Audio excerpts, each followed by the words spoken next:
Welcome to the Winds of Chaos, the Dungeons & Dragons campaign where you can influence the course of the game. You can harness the Winds of Chaos, this nefarious force of change sweeping across the lands of Gondara, by donating bits during the stream to help or hinder our heroes. For 300 bits, our heroes may find a useful, mundane, non-magical item. For 400 or 500 bits, you can buff the monsters that our heroes are facing with a minor or major mutation, respectively. Special thanks to our community's very own Bo the Distance for creating the random monster mutation table that we roll on for these redeems. For 600 bits, you can compel a player character's flaw. 700 bits grants inspiration to one player character. That's a reroll of a d20 during a clutch moment. And for 800 bits, you can make Flutter die roll on the Wild Magic Surge table, our community's favorite. Flutter's character, Kiona, is a wild magic sorcerer. That means that she doesn't have full control over her arcane powers, and every now and then, well, you'll just have to wait and see what happens. Finally, subscribers to the Dungeon Masters channel, that's Twitch TV/GhostPepper, can harness the Winds of Chaos to blow a custom NPC or magic item of appropriate level into the party's path. Please DM me on Discord for more info. Oh, one last thing. If you're a regular supporter of this campaign and redeeming or subscribing or things like that are things that you do fairly regularly, please consider subscribing to our monthly coffee plan. We use the proceeds from that to go directly towards funding improvements to the game, music, artwork, subscriptions to different services that make our game that much better. Any monthly supporters get a free Major Monster Mutation, Wild Magic Surge, custom NPC, or magic item once per month. We really appreciate all of our coffee subscribers, all of our bits redeemers, and every single one of you who watches the game. Please enjoy the show.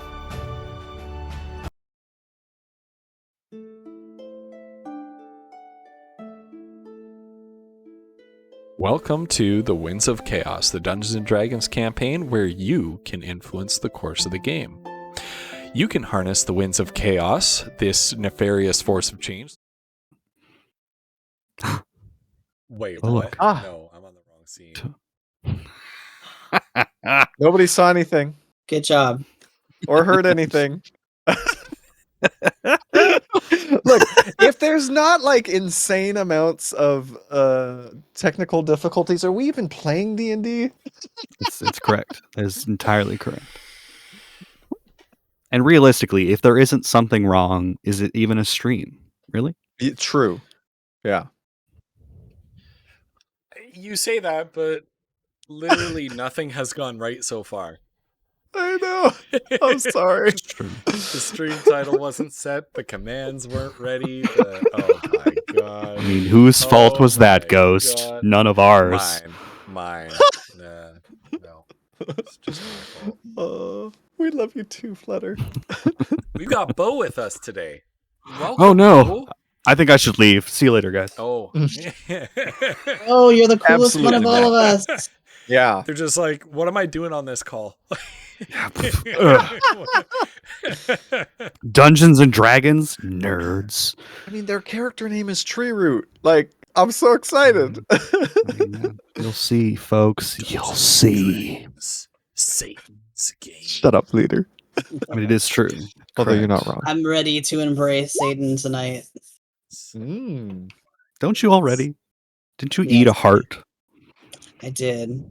Is there a Yeah. meme like "Thanks, Satan" or whatever? But it's Yes, like correct. genuine, Very or much. right? Gen- Oh my goodness. All right. I don't I use hope- these I gem hope dice enough. Everybody is very ready for tonight's Nope. game because I'm never ready for this as game. you saw, am I still quiet compared to everybody else? So my voice was absolutely shot yesterday. So please let me know in chat if I'm being overly quiet because that is important feedback for me to have. just got back to teaching. I don't talk much in my day-to-day life, and instantly upon teaching for about 20 minutes, I started losing my voice. You need to just ASMR the whole session tonight. I might have to take it easy on the voices. I know that Bo is glad to hear that, but No, they're the best part of this game. Goes the best part. Yeah. But I might have to take it easy on that this evening. So please let me know if. So every character will sound the same. Yeah, cool. We almost had to postpone this session because it was so bad yesterday. But I don't want to force anybody to do anything they don't want to. Why would you force yourself? I'm not forcing myself. My voice as with every time I'm on a stream of various types, I do not have chat open actually, and I will not be opening it. So if anybody attempts to say something funny, I won't see it. They will, because they always do it. But I won't. I'm sorry. We're bad that way. We're bad. I can't help it. In fact, I'm gonna block chat. You're gonna look at it. Don't lie. I'm gonna look at it. Will. It's true. It's true. We'll see how long he lasts. Can we get a prediction in chat? Amp up the mic. Hey, Shinobi. Maybe your Discord through the stream? Yeah, something's beeping on my Discord and it shouldn't be. Uh-oh. Do not disturb. There we go. I don't stream, and I've started using streamer mode on Discord, and I like it a lot more. It doesn't Bo, stop me. Flutter says that she loves you. And she knew you wouldn't see it. I love you too, Flutter. I hope at some point in the near future I can actually visit you like you visited me. I feel like that would be great. So I don't know if you come down to the States, we might not let you go back though. That's fair. That's fair. So as you can see, everybody, we are not joined by Flutter Die on the stream tonight. What? Flutter is taking care of herself at home. Not able to join us in game today, but is here to join us in chat and has actually helped me out a little bit with tonight's session planning. Ooh. So I hope all of you are ready for this. Not even a little bit. You heard most of the intro video explaining how our Winds of Chaos community engagement system works around here.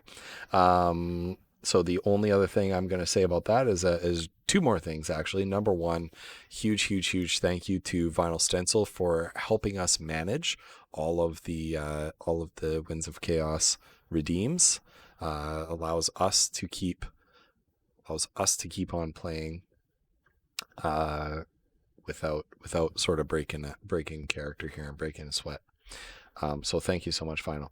Another group of people that I want to thank are our coffee members. So tonight's D&D game is brought to you by, let's see if I remember them all. We've got Bruce Campbell Soup. We've got Bo the Distance right here. We've got Shawgraz, and we've got Bardell. Did I miss anybody? I don't think I did. Collie's nodding yes. Who did I miss, Collie? What? No, I was just I was nodding to Neko's comment. Everybody's amazing. You're amazing. Correct. Neko. Ghost, I have two quick questions for you. One, there's nothing playing on Sirenscape. Is that by design? Right. Yep. Perfect. And two, Nobo wants to know, can we do the thing tonight? That doesn't mean anything to me, but maybe it means something to you. Oh God, that sounds that can't be good. I know if Nobo wants to do something, it can't be good. It cannot be good. What was your message, Megan? Hydrate is on. Oh no. He's gonna disable point of words, and he doesn't want to do accents all night. I've disabled all of those accents. I haven't disabled hydrate apparently.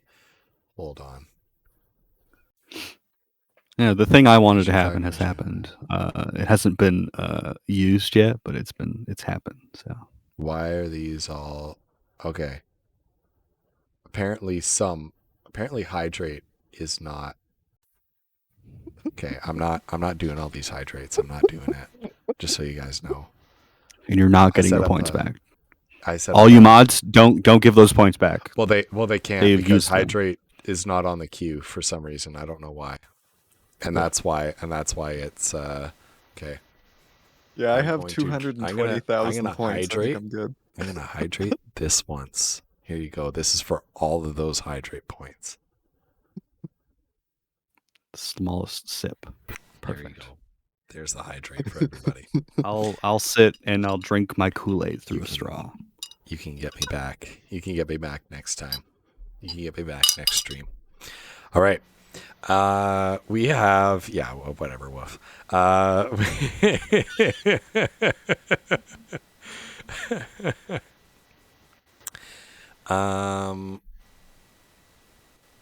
DM me later. Let me see if I have time for this right now. I feel like he doesn't My have time cursor- for this, but he's going to do it cursor anyway. is- That could be. Yeah, later. Yes, the answer is yes. Excellent. Okay, moving on from that. So we have a role play warm up question here, and that is, this one is brought to us by Cauliflumps. Did you come up with the question and then forget to think about what the answer I is? didn't think about the answer. Oh God. Oh no. So the warm-up question is, when was the last time your character did something for the first time? So what is your character's most recent first? And if you in chat have had a guest character in this game, or if you have a D&D character of your own in your own campaign, past or present, that's a sort of near and dear to your heart, and you would like to answer for them, please post it in chat. Does We would love to know. Gurpok count? No, it's too No. soon. This I is know. this is No. this is like Jenga. You can't go for the top 3 layers. You Okay, gotta- okay. Well, Foodle has never been to the Feywild before. I don't think he's Right. ever been to a different plane. Well, Probably where was that not. dragon fight? I don't know. Not to his knowledge, anyway. Yeah. I mean, I feel like that's still fairly new. I don't know. But yeah. that Oh, makes is sense. that too? Okay. I don't know. I feel like I'm pigeonholing you. I don't know. No. That's Maybe. good. This is Yeah. good. I will answer for Fielding because I have not introduced this new person yet. But the last time Fielding did something for the first time was show affection to somebody, and it was a very long time ago because she is a very old person because elves. But the last time she did something for the first time was show affection to somebody, and it was a close friend. Wow. That's as far as I'll get into it. Ooh. Okay. All right, I've got Okay. one. Yeah. So quite a few sessions ago now at this point, Foodle was given a mystery potion. And I think this might be a first for Foodle. He's actually resisted just drinking it to find out what it was for like weeks now. Well, I don't know how long it's been in game, maybe a day or 3 or something. But Right. he's shown some real restraint and growth, I think. I think he's really grown. He's probably gonna drink it this session. We'll see. Oh, I hope so. Mystery things are so much more fun. Right? I'm sure if he does, he'll leave his mark on the Feywild. What about Masra Probably owning a house. owning a house is a first? Wow. Nice. Yep. Okay. Yep. Right. Nice. Well, we got some answers in chat. We've got Ephema and Darfin, who are both guest characters in this campaign. Ephema was talking to the orcs and letting them in her forest. That is true. This group successfully brokered peace between two opposing parties on one occasion, which is amazing that you didn't just shoot everybody. Darfins was probably talking to a ghost without trying to exorcise it. Nice. That's a good answer. The day before the current in-game day, Goldrill tried recreational rock climbing. It's pretty cool.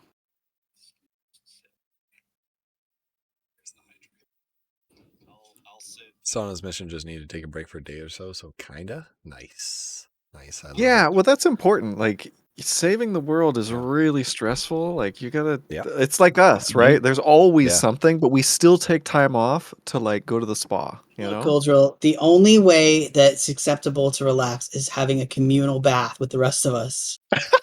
Right. Yeah, Okay? where a naked Kiona floats out of the pool and floats away. Ooh.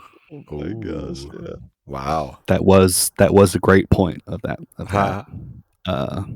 argument with Foodle. Yeah,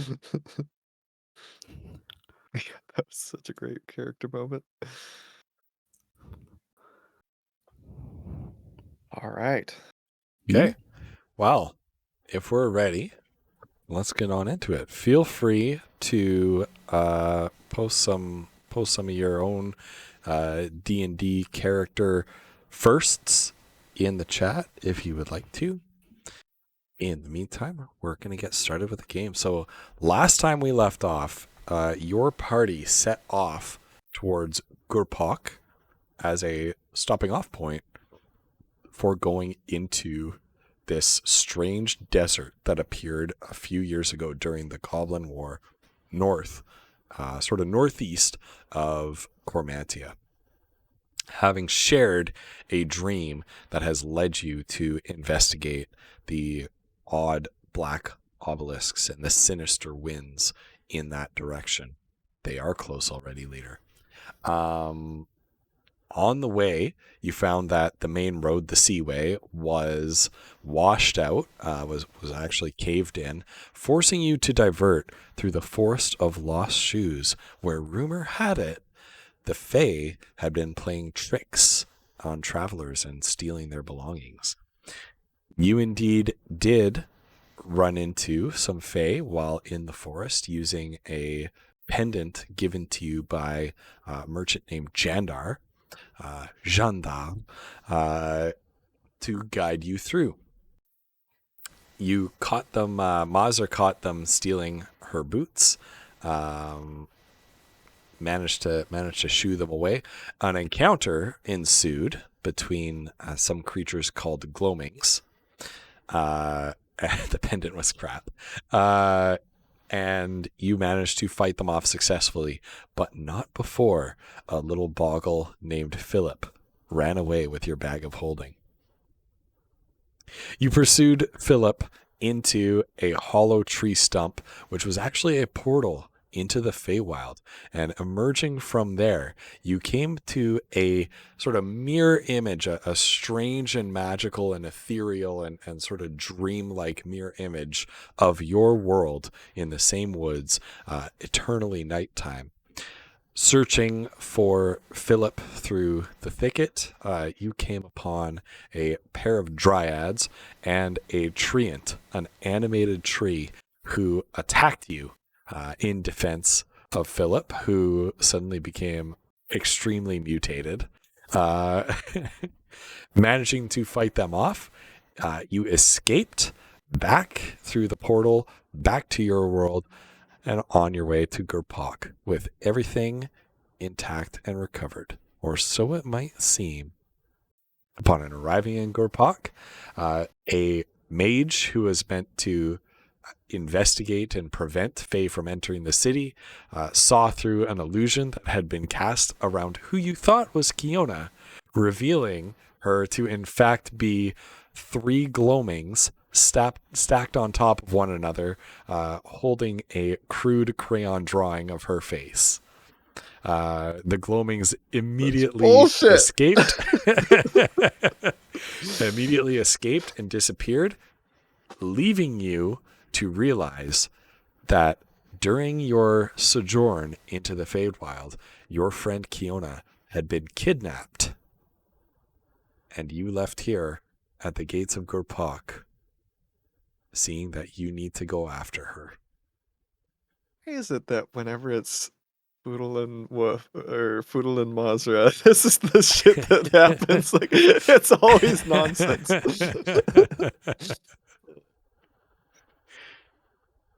All right. Okay. Well, realizing that, Foodle's, I think, well, he's going to be like, wait, did you do something to Kiona? What happened? Where is she?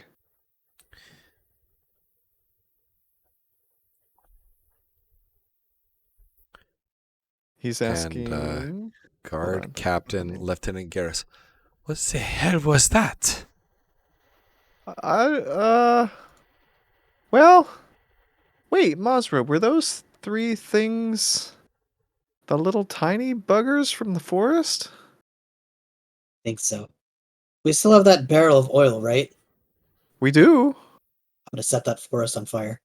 No, wait, Now, we can't. We hold can't just- on. Now, hold on. Hold on. Yeah, The we Furbolg might. speaks up. We might need to be a bit more precise than just burning down the whole forest. I mean, Kiona's powerful, but I don't think she's immune to fire. Yeah, you're not going to get anywhere that way. Those creatures Yeah. are called gloamings. Gloamings. most- Clever and cunning little bastards you'll ever find. I mean, we've already killed one, so Killed one is different. You don't know that for sure. Oh, My are bet they? is, knowing their deviousness, they probably hoodwinked you. Well, I guess clearly. I just can't believe this. Okay, well, I mean, we got to go back. Is there is there anyone in town who knows about the forest? Like anything that we should prepare for, or oh, I'm kind of panicking. Well, you might want to connect with the Silk Robe Collective in town here. Oh, okay. Didn't you Okay. say you knew one of them? Yeah, yeah, we met Fielding, and she told us that if we were ever in town, that we should come see her, or maybe we told her that if we were ever in town, we'd come see her. I don't remember, but we're definitely gonna come see her. You got any proof? Well, I think unfortunately Kiona was the one who had the proof, and we don't have Kiona. Hmm. Do we have proof other than that? I guess. Hey, Ghost. Foodle could theoretically, using minor illusion, make like a little 3D statue of her, if he remembers reasonably well what she looks like, right? Who's her fielding? Fielding, yeah. So that could be Could like give it a proof that shot. we've like at least seen her. Could give it a shot. Should I make a saving throw, or like a history check, or I don't know, or just like do it? Yeah, make a history check. Dang it! I shouldn't have said anything. Okay, Yeah. here we go. First roll. Oh, okay. Plus 0. That's a 17. Oh my god. Ooh, okay. Yeah, so you work your magic, and in your palm you see a little illusory figure of a female elf kind of take shape, and Yinren, the Furbolg, leans down, kind of stroking the little tuft of fur on his chin. You know, as I recall. Oh, sorry. Well, that's her, all right. Yeah, I and I suppose think you're telling the truth. yeah, she seemed a bit not very sociable, I guess. and And she used, like, I don't know, when she cast spells, there was often, like, clockwork stuff happening. Anyway, it was very, very impressive. And where did you say you ran into her again? Woodle's gonna look at Woof. Duramon. Duramon, yeah. Well, she was there recently. Yeah, I think she was, like, on an expedition to find something. And did she find it? I hope so. She take anything back with her? I think she took the people's love and gratitude back with her.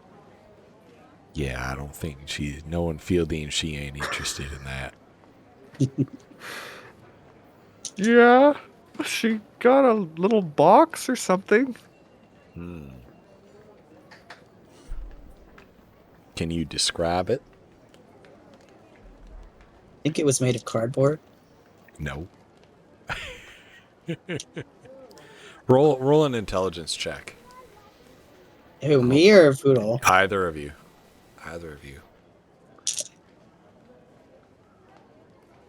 I'll help you out if you roll decently. 17, 18, 20, I guess? Yeah. No, wait. Oh, no, never mind. Yeah. Well, I don't know if we're trying to tell this person what she brought back is the thing. Maja thinks it's a bad idea. Yeah, that's the sense that Poodle's getting, it but was- Poodle's trying to just zip it. It was a red lacquer box with a golden frame. Well, I know, but Maja's trying not to say that. Okay. Now, if you want my help to get in touch with the Silk Robe Collective, you're going to need to be honest with me. It was a lacquer box with red trim, whatever Ghost just said. Shit, I already forgot. I'm terrible. I'm sorry. There, that wasn't so hard, was it? No. Yeah, I just remembered. Here, take this. And he pulls out of his pouch a similar but not identical pin, much less ornamented than the one that Fielding gave Kiona. And hands it over to you. They'll know that I sent you. Oh, okay. All right. Well, thank you. Mm-hmm. Now, Tower's just down yonder in that district in that direction there. Can't miss it. Perfect. All right.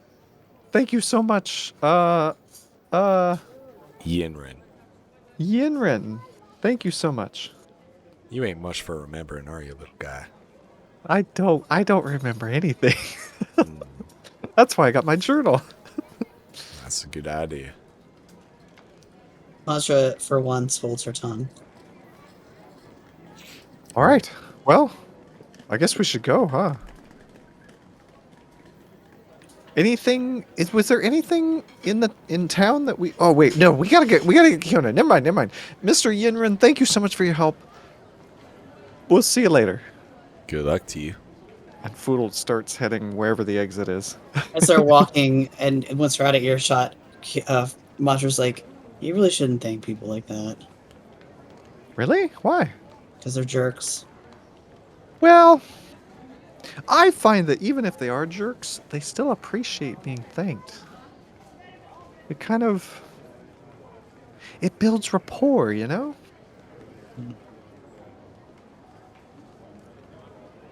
But maybe you're right. I don't know. I can see where you're coming from. Yeah. You exit the gatehouse and step into the bustling city streets of Gurpak. You see that this is a city of a significantly different character than Lysantia. You being from a relatively small backwater community in Black Cross, haven't spent too much time in cities. This city here, as you walk around, you see a extremely much more diverse group of people milling about, not only in terms of species like human, elf, dwarf, etc., but also very diverse in terms of culture, dress, accent, languages being spoken. It appears to be a little bit more of a rough and tumble city than the well manicured royal capital that is Lysantia.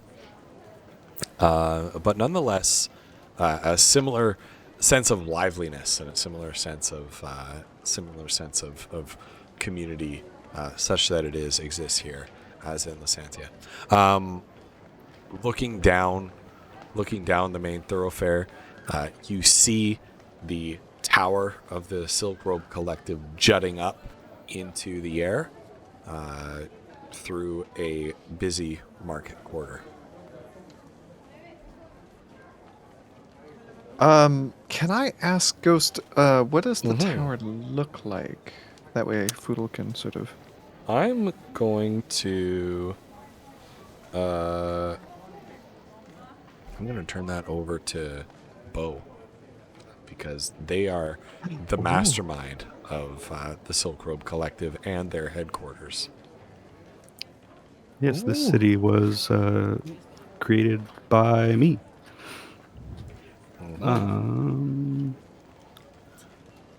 Let me bring up my crude drawing, because I did make one. I won't be able to show you, but I'll describe it as Right. best I can. I apologize to you, Bo, if I'm putting you on the spot here. No worries. That's the thing I need to open. I'm losing my mind. Sorry. I've already lost mine. I mean, yeah. 'Twas a long time ago, I'm sure.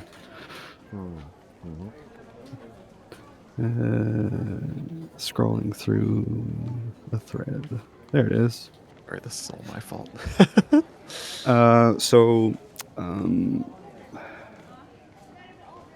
Yeah, there's only one real entrance into the city. So as you go into Gurpak, the main entrance with the large gates that you come in through, that are guarded for obvious reasons. When you first enter, you enter into a large residential area. Various types of houses made of thatch, stone, wood.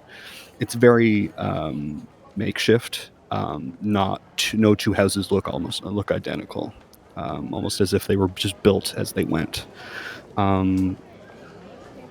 Going through that residential area, you pretty much just see walls. Because this city is quite large and expansive, you can't really see the whole thing all at one time. Off to the entering to the left, you can hear and smell various foods and stalls of people, and then hear very loud yellings of what you can only assume is some sort of market area. You can go down there if you like to, but it would take a while to walk. As Ghost said, straight ahead of you, you can see from this distance it doesn't look very tall. But as you walk forward, it seems the main tower in the middle of the city seems to grow in size as you get closer to it. More so than what seems to be an optical illusion, it seems to grow more than you would expect it to. In front of that tower, you can see a small stone wall that surrounds the entire tower, and a small gate through which, if you look through, you don't see much.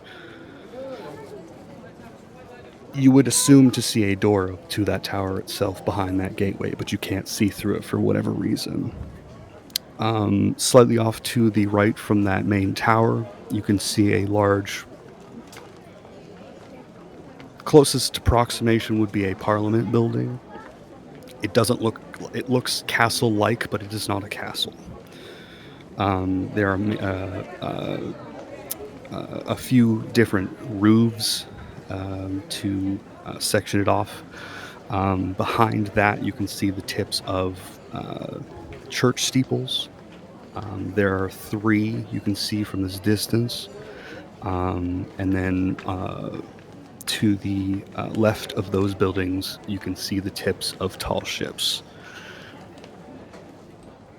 I think that's all from the description side. Look, Basra, there's boats. Okay, but wait, we gotta focus.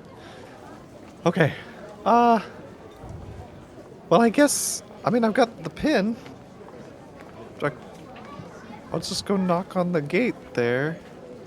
So when you said we feel like we should be able to see a door through the gate, the archway or gateway, There is is there slight like a door? there is an archway that does not have an actual gate.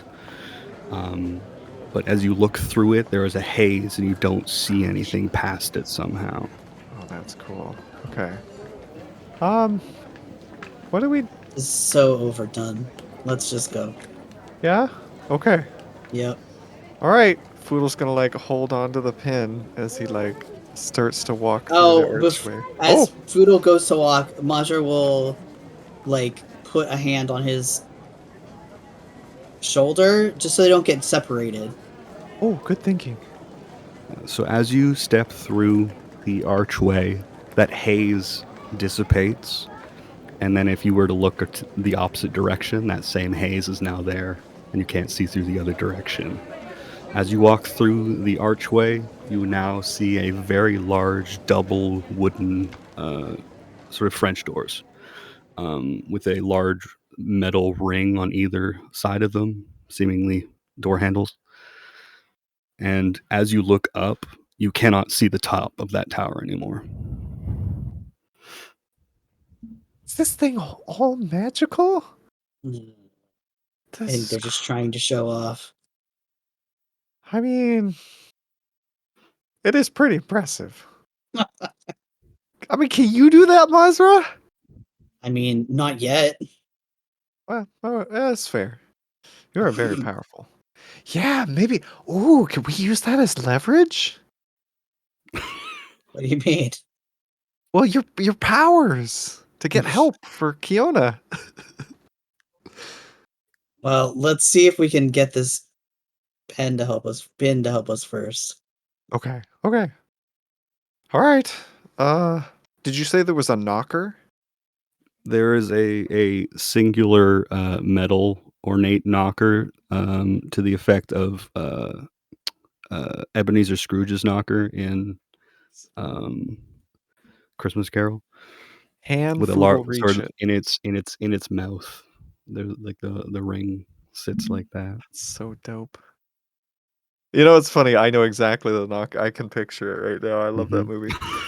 Now, can Foodle reach it? No, absolutely Okay. not. Foodle's gonna like try to reach it. Okay. wait.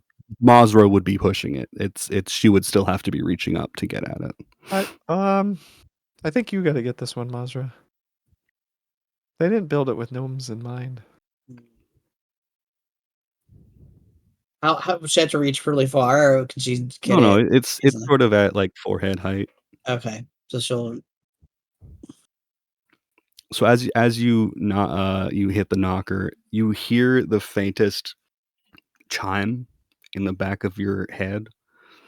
You're not entirely sure how that works, but and then you hear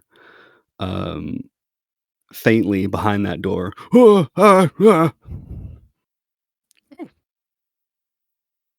Hello? Tree root will then swing one side of the door open. Oh, hello. Oh, hi. I'm Foodle. Well, hello, my boy. Nice to meet you. Oh, where are my manners? Please come in. Okay. Look, I've got a pin. Does this help? As you look at the pin, it now as so it's sort of looks like birds surrounding a sort of oval-like piece, but it was just blank in the center of it at first, but now you see in glowing gold script, you see this. Whoa. It is an ornate writing of SRC, Silk Robe Collective, Oh. and that shines on the pendant as you walk through the door. Oh well, by all means, come in. Okay. He steps aside and sort of motions you inward. Well, okay, Wait, I didn't catch your name. I'm so sorry. Oh, I'm terribly sorry. It's been a long day. no. My name is Treeroot. Pleasure to meet you. And you said your name was Foodle, correct? Yes. Ah, right. Very good. Keep that. And you, my dear, what is your name? Masra. Mazra, right in there. Very good. Right, I will, we will get some tea, we'll have a seat, and we will chat. Come in. And he starts walking in. Okay. Foodle's gonna look up at Mazra and start following Treeroot. Masra will follow Foodle. As you walk in, the door slowly. It's not that like the horror movie slam shut. It slowly shuts itself, and then you hear. Boodle's gonna say, Treeroot, you were saying you had quite a day. Are you okay? Do you want to talk about it, or? Oh, don't you worry. No, it's fine. As you walk into this doorway, there's a small sort of entryway, and then it opens up into a large cylindrical room with two doors in the center of it facing each other. They are not connected to anything. They are just singular door frames. And then tables surrounding the outside wall with windows behind each table. Each table has different things strewn about them. I thought this tower through very thoroughly, and I apologize. I love it. This whole city, really. I love it. Yeah. One of the two doors, there's sort of probably 5 to 10 feet between the two doors, and they are facing each other with doorknobs. And they're just like freestanding. They're freestanding doors. There's nothing connected to them. As you look at them, one of them swings inward, and a very thin humanoid person walks out of it. Tree Roots, and he doesn't say anything but puts his finger up. The thin person, their eyes light up, and it rushes over. Does this hand motion, and then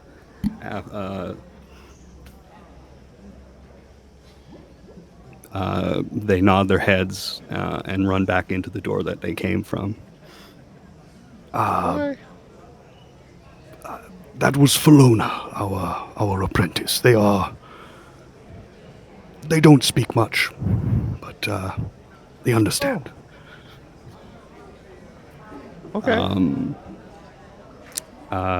Shortly afterwards, the door swings back inward, and they are holding a tray with a full pot and a couple of cups and a couple of chairs. You're not entirely certain how that's possible because they seem solid. There's not like folding things or anything. They set the chairs down. The tea they set on one of the extra tables and slides it over so it's sort of next to the central doors. Please have a seat. And the apprentice runs off again. this Okay. time running into the secondary door, opening it inward, and then shuts it. And they've vanished. So, I see you have one of our pendants. How did you come about it? Right. Well, Foodle's gonna look up at Mazra. Okay, so we met Fielding a while back in Duramon. She was there Right. for some sort of expedition. Yes, I remember that quite well. Okay. She had And quite a time there. yeah, it was wild. And we sort of said if we ever went through Gurpok, we'd stop and say hello. But I don't even know if she's here, right? She's busy. The Fielding is a workaholic, for lack of a better term. You must have made an impression on her if she gave you that. She doesn't do that Well, anymore. she actually didn't give it to me. She gave it to our third companion, Kiona, who, as you may notice, is not here. And that's actually why we're here. We need some help. I think, you know the Forest of Lost Shoes? I It do. has. I know it quite well. Oh, okay.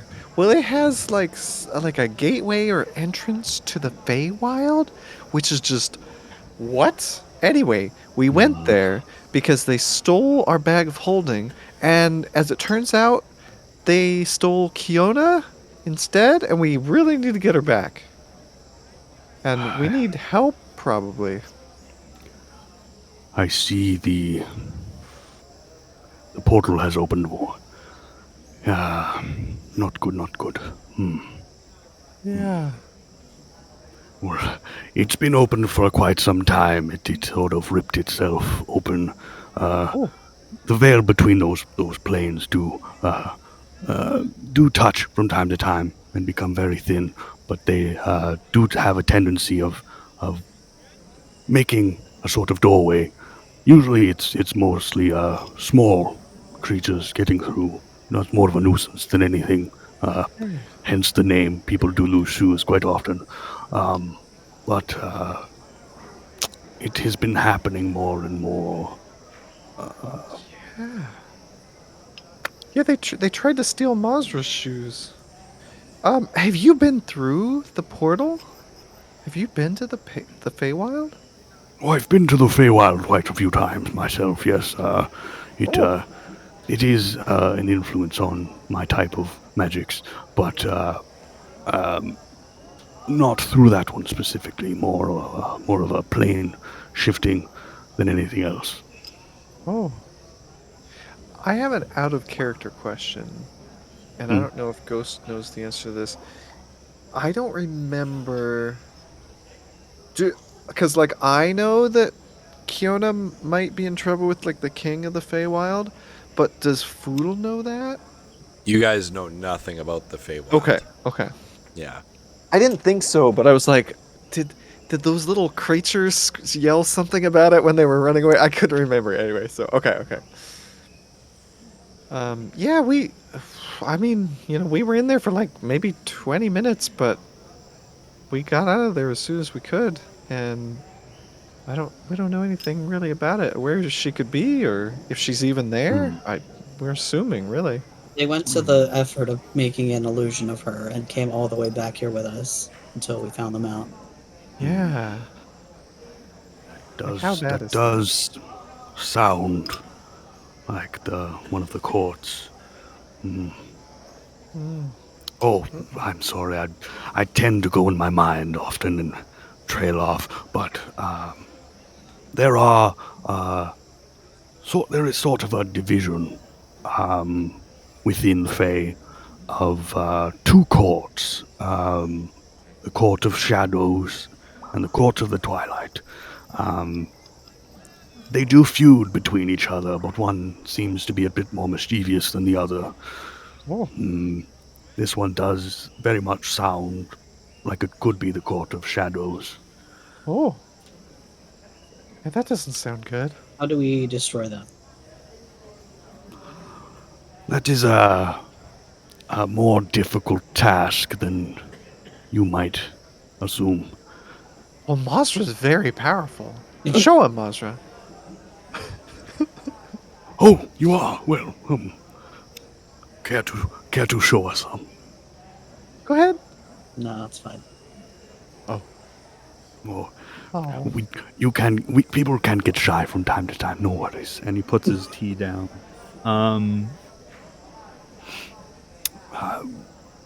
The leader, if you can call them that, of the Court of Shadows is named Shadowhearth. He is a very powerful Fey. My magics come from the other side, but as I stated, he commands. Well, which I don't know if you've heard of them, the Gloamings. Right.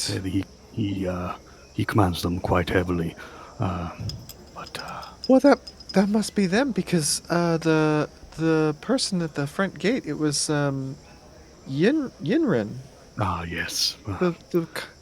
a very helpful furbolg actually. He told us that the creatures that were impersonating Kiona, there was like 3 of them stacked on top of each other, and then like a plant with her face on it. It was actually pretty funny. If she hadn't been abducted, it would have been a great prank. But he said that they were called gloamings, the little things, the little creature things. Yes, So it they are very mischievous. They do prank people quite often. Oh bother! So it's these shadow people. You Well, said is there- they kidnapped one of your own. Is that correct? Yeah, Kiona. She's you're gonna love her. Kiona's amazing. She's like wow, like really powerful. She's got so much magic. She's got magic like exploding all the time. I have a memory of Fielding talking about someone who was a bit chaotic when it came to her abilities. Would Yeah, she's that got a be- whip too. I don't dabble in many weapons myself. Again, more of a magic person. And he lifts up this large cane that's very gnarled and curled at the top. He holds it with his one hand, sort of like this. But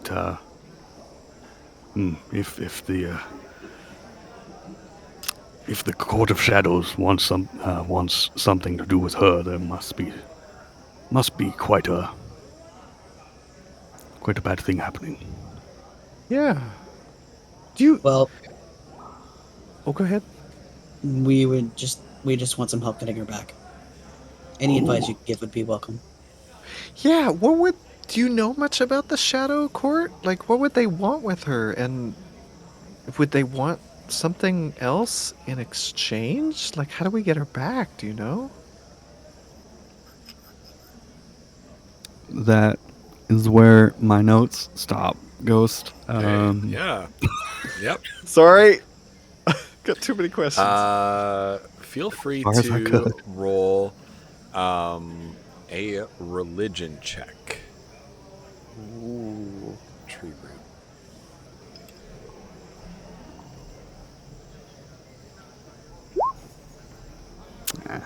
Not great. 8. Not great. Okay. Rolled an 8. Okay. I'm just typing something to you in DM here. Okay.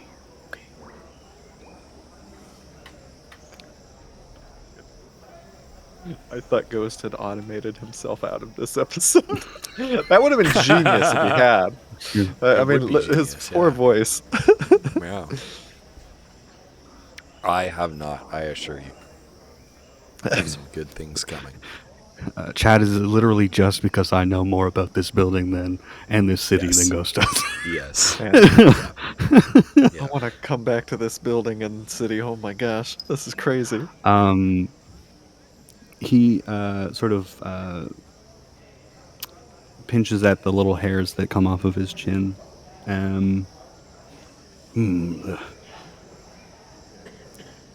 Shadowhearth seems to always be vying for more power over the other half. There's a possibility he might want to use this person's abilities in his schemes. That's as far as I could, without first-hand accounts. That's as far as I could get. Oh, okay. All right. Well, I guess if you've been there before, is there anything that we should like bring? Should we prepare in some way to go to Feywild and talk to these shadow people, or? I never send people in there alone. I am usually with them. But there's preparations are always necessary, and no matter what place you are headed. If you've met Fielding, you know she is always prepared. But well, things for healing are always necessary in most situations. The Feywild is definitely a good idea. Protective magics, if you have them, are always helpful. If you are heading back in there, which it sounds like you might be, maybe it might be a good idea if I assisted you in some way. Right. Oh, wait, you would come with us. As I stated, I rarely let people go in there by themselves. It is not the safest of places. Reroot. What? This is amazing. Thank you so much. Well, Now, if I am heading out, I must grab some things. If you wait here, I'll be right back. okay. And he stands up, heads over to the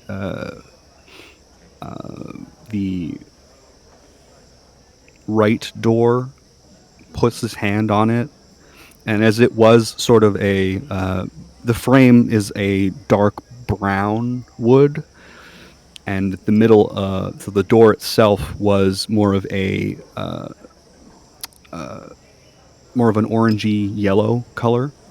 As he places his hand on the doorknob, a wash of light goes over it, and it is now a deep purple color. He opens the door and steps in and closes it. You wait a couple minutes, and it swings inward, and he steps back out. And I will now describe him to you.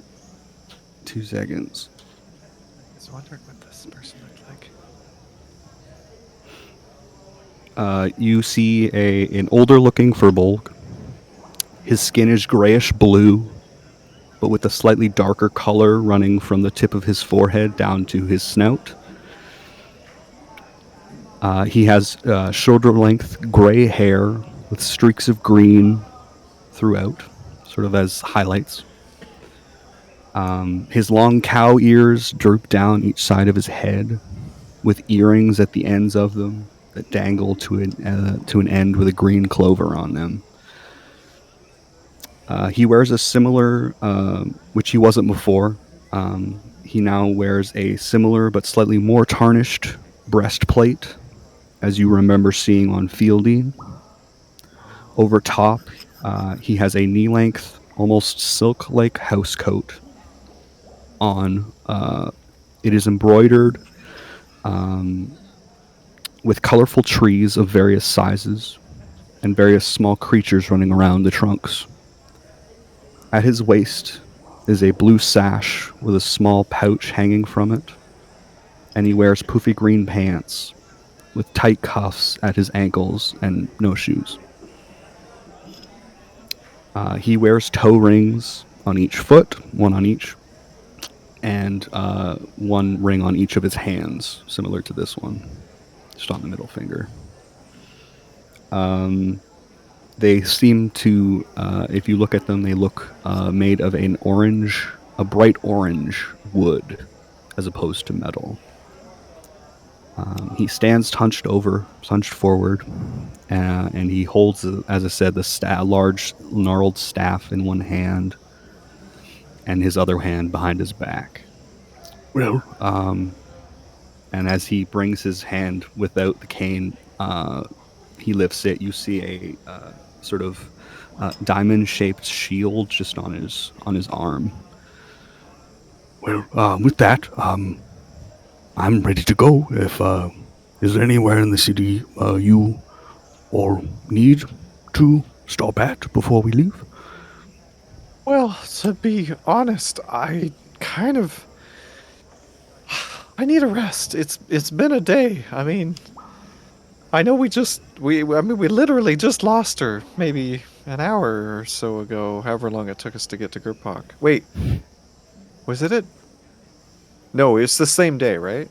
We were assaulted several times on our way here. So. Yeah. Is it okay? I need a bit of a breather. Maybe we can finish the tea and then let's go right away. Oh, well, absolutely. Oh, okay. Depending on how long you have, I mean, I can procure you some rooms if you'd like. Our tower is quite extensive. Oh, that is so generous, but honestly, we should go soon. I'm just hoping to get a little bit of a rest. Yes, we could sit and have some more tea. Oh, perfect. Okay. Oh. And hopefully Foodle will get a short rest if they stick around and have a little bit more tea. Yep. Yep.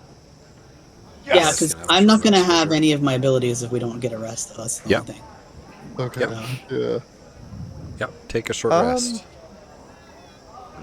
And you know what? Since you mentioned it, Tree Root. Gosh, I keep wanting to call you Treebeard. That's on me. Is there... No, you're fine. Is there anyone in the Silk Robe Collective who makes musket shot? Because I could really use some.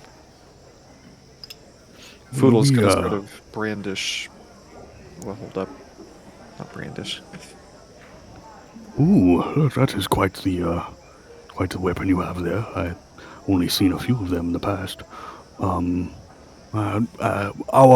collective is more of a procurer of magic artifacts ourselves, but I'm sure the bazaar might have some. Okay. Something. We are a port city as I don't know if you know the city much, but we are a port city that has more shipments coming in daily, so I'm sure there's somebody in the bazaar that might have something. That's amazing. Well, if everyone's ready, I think let's go see if they've got musket shot. Right. Yeah, and the interest in brevity, you can just tell me what you're buying and spend the gold. So you head out and you move into the busy, bustling market bazaar. I need probably 40 musket shot, so 2 batches. Yep. Which I think... Wasn't that 2 gold for 20? I think it was 2 gold. Because it was 1 gold for 20 arrows or whatever? Okay. Yeah. Yeah. 4 gold. Yeah, we doubled the arrow price for it. Right, okay. Okay, thank you! Bye! Any other provisions? The collective would probably have like a stash of coin if they needed things, Graham. Yep. Probably need some healing potions as always. Yeah, really, greater healing potions wouldn't go amiss. Yeah, the Tree Root's gonna find his favorite. It doesn't necessarily mean the best, but it's whichever person that he talks to the most. Yep. And purchase 2 healing potions just so he has them. Okay. These will be helpful for later on. Standard healing potions or greater healing potions? He'll grab one of each just to have them. Okay. Sure, one of each. Okay, well, I guess we should get the cart and get a move on. Oh, usually unless there is anything else, emotions to imagine. Unless there's anything else you would like.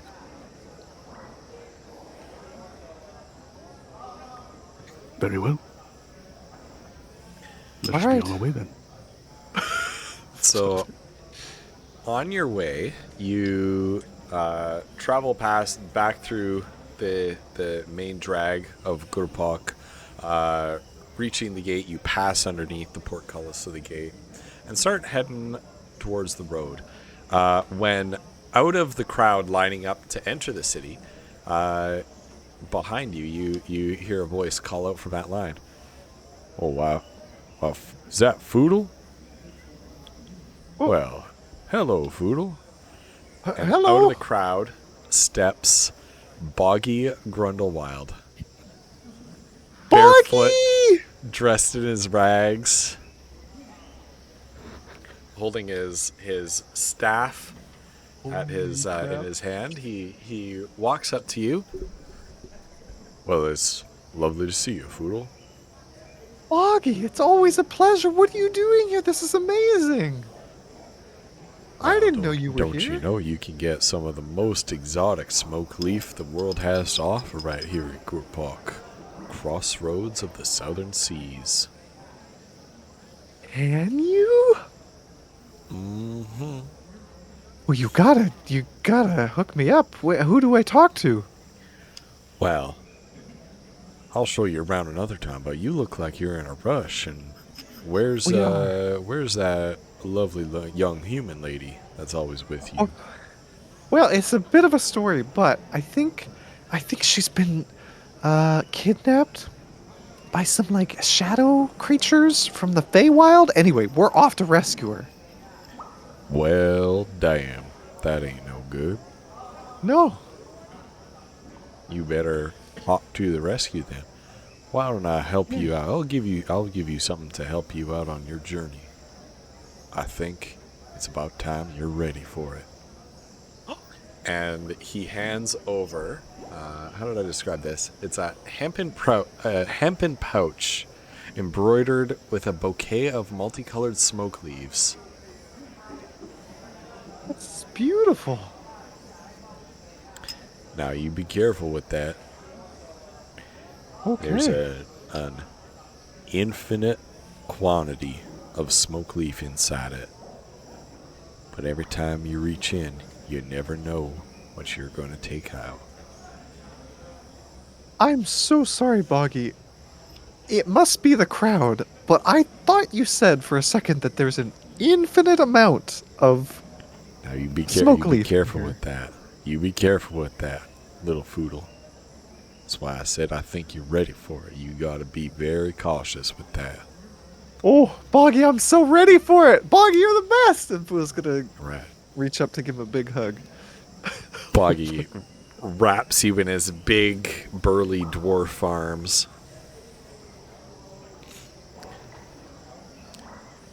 Now, like I said, you just be careful with that. You reach in, you never know what you're pulling out. Oh, okay. There Well, are some types of smoke leaf out there that'll smoke you back, if you know what I mean. ooh, okay. All right, I'll be careful. Thanks, Boggy. Take care of yourselves, Foodle, Mazur, You too. Tree Root. I believe we met one time at a grand moot. It's always Always nice great to run- see your face. Yeah. It's always nice to meet a fellow druid. That's amazing. You know Tree Root. Well, I'll be off now. And Boggy turns and just disappears back into the crowd. And if you were to go search through the crowd for him again, he's just like gone. Ah, he's so cool. He's always been that mysterious. It's quite Yeah. curious. Yeah. All right. Well, Right. And I am going to give you an item in roll 20 called Grundlewild's Groovy Smoke Leaf Pouch. oh my gosh. Wait, so is this Nobo's doing? This is Nobo's doing. Groovy. Oh Yeah. my gosh. Nobo, no way. This is Nobo's doing, yep. This is the greatest thing ever. Okay, so as soon as Foodle's up on, because normally he rides Doodle, right? He's Yeah. actually going to hop into the cart this time, and he's going to reach in to the pouch and Okay. pull something out, and he's going to smoke that Okay. shit right away. I want you to roll a d20. Okay. All right, here we go. Do I add anything or just tell you the roll? Nope. Just It is a 17. 17. Okay. You light up this this varietal smoke. You sort of crush it into your pipe, light it up, put it to your mouth, take a draw, and you hear the sounds of laughter echoing in your ears, and it actually sounds like the strange, like humanoid tree creatures that were protecting Philip the last time, the dryads.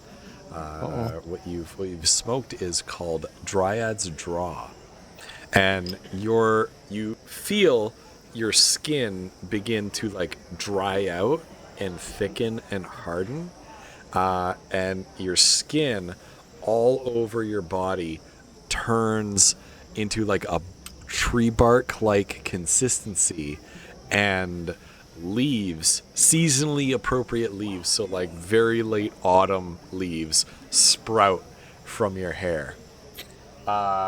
You have Guardian of Nature, the great tree variety, cast on you for What? 1 minute. So What I'm now? going to- Oh, a minute. Oh, shit. Yeah. Oh, I thought this was gonna post it in chat. No, I'm gonna post this in Twitch chat for people to look at. I'm also going to post it because I'm not ready to move to Roll20 yet. I'm gonna post it in Roll20 chat, and you can check that out. But basically, I'll read it out for you.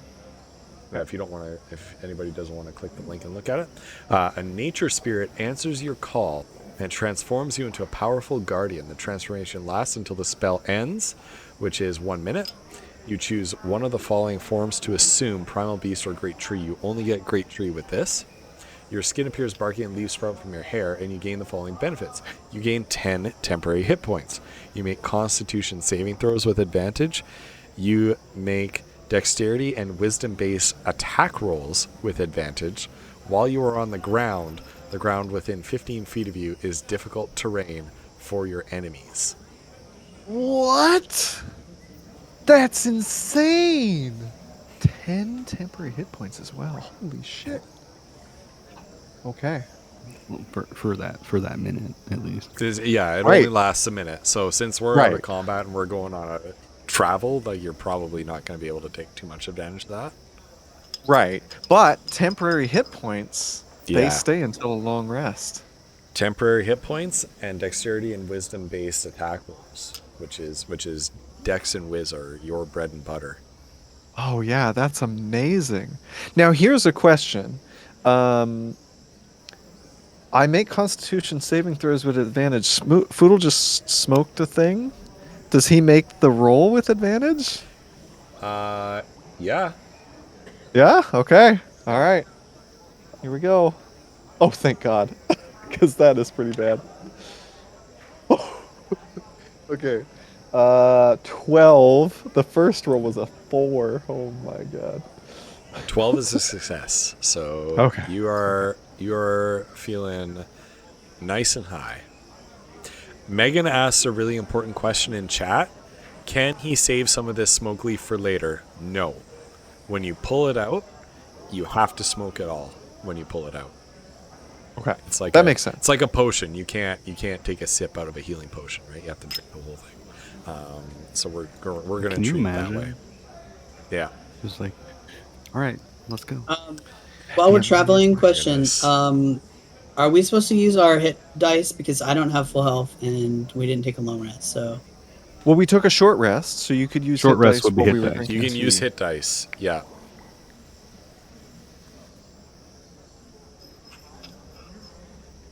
Yeah. Smoke So- it all. it's infinite. Oh my God. Yeah, it's infinite, so you can't smoke it all. Yep. I have on the item. I have some GM notes that has a table for all of the different varieties, and there's some good ones. There's some doozies in there, I'm sure. That one is nutty, though. Imagine I get that before a boss fight. Holy shit. You would have to actively like, well, I gotta do that. Yeah. Yep. Which you've said in the smoke it past during, may not like- be. All right, Foodle, it's your Foodle's- turn. Okay, Foodle pulls out his pipe. Yeah, and digs into the bag. Yep. That's his first entire fucking turn. I would. Just You know what yeah. though? I would allow you to do that as a bonus action. Oh. I would allow you. To do Oh, that there's as a bonus lot of action. really bad shit in that bag, isn't there? So they'll let me do it on a bonus action. Oh god. All right. There's the GM. Yeah, exactly, Megan. Oh, and by the way, I'm absolutely gonna do it, just so everybody knows. Oh my god. Nice. Yeah. Yeah, Nobo and I discussed wanting to incentivize you to use it in battle. God. No, boy, this is. Why would you do this to Foodle? Oh god. Oh no. Oh jeez. Well, technically, it is a bits redeem, right? The flaw thing. Yep. A flaw thing is bits, yeah. Yep. One of Foodle's character flaws is his love of Smokeleaf, as has been used by this community before when he spent all of the party's money on buying Smokeleaf. Yeah, I don't want to say it, but just for the sake of chat, True does have a flaw. If anybody wants to What is make me feel True's bad flaw? about it, he's over trusting of others. Ooh. He sees good in all, even when it may not be very apparent. Even if it may be very apparent, they have ill will. So. It's like Monster's Nightmare. Sounds familiar. Sounds Oh familiar. no! The monster's strapped in with two fucking. Oh god! He's a loving grandpa. 100%. So. If this forest doesn't end up on fire by the end of the session, I don't know Poor what's going to happen. monster. Collie, I made a Alright. loving grandpa just for you. That's amazing. I love this character so much. Okay, sorry, Ghost. So you set off in your wagon a trail of green and brown smoke trailing behind you as you go. Nobo, no reason why not. We didn't talk about that, but there's no reason why. Yeah, it's not an attuned magic item, so theoretically anybody could grab smoke leaf out of there and smoke it. Yeah, a trail of sort of moss green and tree stump brown smoke following behind you as you set off into the forest of lost shoes once again. It doesn't take you long to pick up the trail. It seems that the whether it's tree roots presence, or just that you don't have the same attention on you as you had the last time you were in here. The forest doesn't seem to be trying too hard to confound your progress. So it's not As we're too- going, yeah. Tree Root will sort of just speak into the air. Thank you all. I appreciate you not doing too much harm. Thank you. Yeah. I have my furball ability to speak with plants. I can't understand them, but they understand me. Yeah. Right? Sure. So you kind of entreat the plants not to impede your progress, and you know, they respond back. Yes, very good, sir. Well, I don't it's always nice understand them. They just to- Oh, understand they don't me. understand. Okay. You hear a rustling. It's one-way talking. Yeah. Okay. I didn't realize it was one. You hear just a rustling of the leaves on the wind in response to your entreatment for safe passage. It seems that all the trees needed to allow people to pass safely and directly through the forest without getting lost and turned around is to ask politely. That's all they want. Yeah, that's all they needed. Yeah. It's not long before you find yourselves once again That's upon the forest glade where you first encountered the gloamings in the woods. And you make your way up to tracking the ancient overgrown root system back to that massive hollowed out tree stump on the northern end of the glade, and you're peering over the precipice of it into the darkness of the Feywild portal. Okay. Well, this is it. This is where you went in. Yeah. You jumped into a giant hole in the ground. Yeah, I mean, they did. They stole our stuff. That's, I suppose. Well, if unless anyone has any other things they need to do, let's go. All right. Tree root, I was going to ask before we go through. I was so rude back there. Do you smoke? Oh no, not for a very long time. Oh, okay. Well, let me know if you want any. This stuff is good. I looked like you for a little bit there. All right. I appreciate the offer. Okay. All right. Well, everyone ready? Cowabunga! Poodle's jumping in.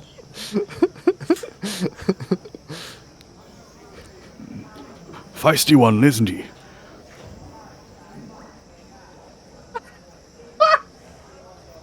Well, when in Rome, I suppose.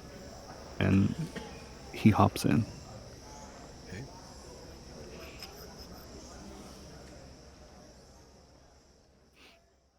I'm assuming Master follows. Yeah. Yeah. Okay. And you are once again. You don't feel anything as you pass through, but on the other side, when you look up, as soon as you hit the hard packed dirt bottom of this hollowed out tree stump, turn back and look up, and once again, it is that odd purplish twilight sky with the stars flickering and dancing about like little fireflies against the backdrop of the sky. You climb out, and you're back in the mirror image of the forest glade. So beautiful here. I can't believe there's like these evil things everywhere. There was even an evil tree root. Did you know that? There's like bad trees. I didn't know this. Oh, there are various types. I've had some throw apples at me once. It wasn't fun. Oh. Yeah, well, this one was throwing boulders, I think. Ooh, it's one of the older ones. Yeah. Well, how do we find these Shadow Court people?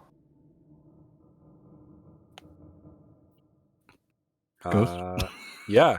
So you would already know Tree Root about Shadowhearth's that Shadowhearth's court is mobile and held in his flagship, the Bone. What is it called? The Bone Heart, which is at the center. Yeah, it's the Bone Heart at the center of a massive fleet of river barges. Right. Shadowhearth is held up in a large fleet of boats. They're quite mobile.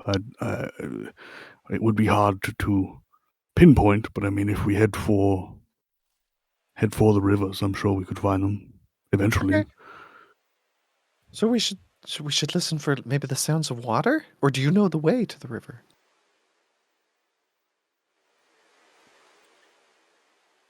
Might be best if we do some sort of searching. Okay. Yeah. All right. Well, So Foodle- you can roll either of you, Tree Root or Foodle. You can roll a survival check to track. You do not get any since you're in the Feywild. You do not get any advantage or double proficiency bonus unless aided by magic. Okay. All right. Can I assist Foodle in it as opposed to us both rolling? Yes. Okay.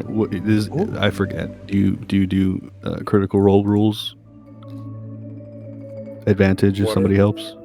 Yes, advantage if somebody helps you. Yeah. So Foodle can roll with advantage. Okay. That's good because the first one was a terrible, terrible roll. The second one was an 18 plus 5. Wow. Ooh. So, Foodle, you feel like you would be completely lost out here without Tree Root's help. It's an unsettling feeling because you are so at home in the woodlands. You've grown closer to the goddess of the wild, Erin Selk, over time. But just as last time, you are sensing a distinct absence of Erin Selk from this forest here in the Feywild. Almost as if she doesn't exist even on this side of the veil. However, with Tree Root's arcane expertise and knowledge of folklore and the Feywild and things like that, he is able to kind of point you in the right direction, at which point you can start to employ your expertise at tracking through the woods and finding your way through dense woodland.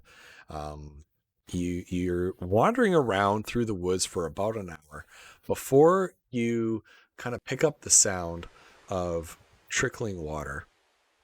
And then past that, the sounds of music in the far distance. You come to the edge of the tree line and you see stretching out before you a vast and broad river that makes your home river, the River Bly, that you plied your trade and your livelihood and indeed in many ways your life from, the source of life for everyone in Blycross, makes this look like a little creek by comparison. It's got to be more than a mile broad, and in the distance, like little fireflies on the horizon, you see the lantern light of ships and hear the quiet music playing.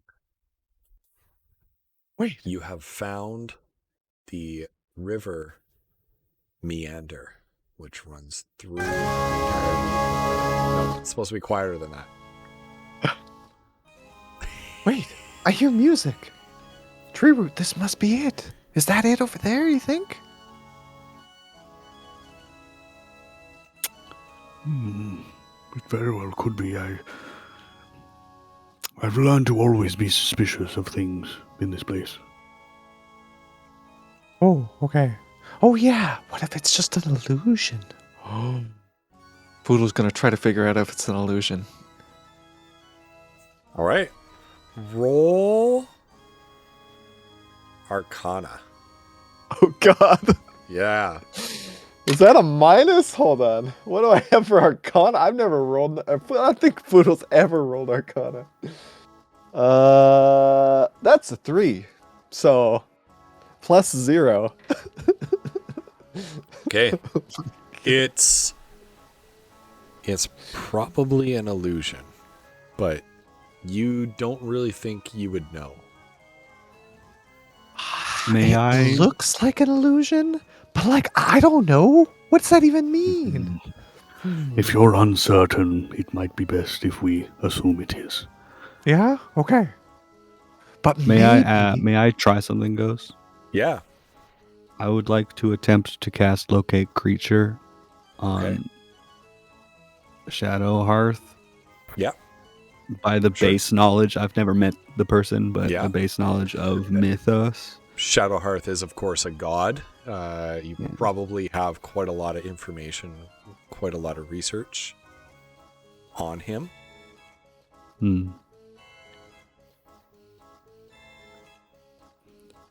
So he reaches into the pouch that's strung up on his sash, pulls out a small vial, uncorks it, and he pulls out a couple tufts of what looks like black fur. He rubs it in between his fingers and whips it up in the air, and it poofs into a cloud of glitter. So if I sense the direction of the creature's location, as long as that creature is within 1,000 feet of me. Yeah. He is indeed within 1,000 feet of you. And I know the direction he is. Towards those firelights on the river. It seems the person we are here to talk to is in the direction of those firelights, unfortunately. Maybe they're hiding in the illusion. It's Well. possible. But if we are to figure out where your friend is, unfortunately, it seems we might need to head towards it. Okay. How are we swimming over there? Was it I can't- along the edge of the water, or is it It's pretty far out into the water. Yeah. into it? Yeah. I mean, I guess I myself can turn into a creature that swims. I don't know if that would be helpful, though. I mean, maybe. That seems helpful. What say you? You've been a bit quiet. I mean, I think it'd be safer to find a boat. We don't know what's in that water. Ooh, that's a good correct. Unless point. you can turn into like a whale or something. And, Please tell me he can turn into a whale. Oh my I god. don't know what the CR of a whale is. Let us look, shall we? How Yeah. deep is this river? I got a fucking whale. Wait, what? We've got we've got a blue whale. That CR is going to be high.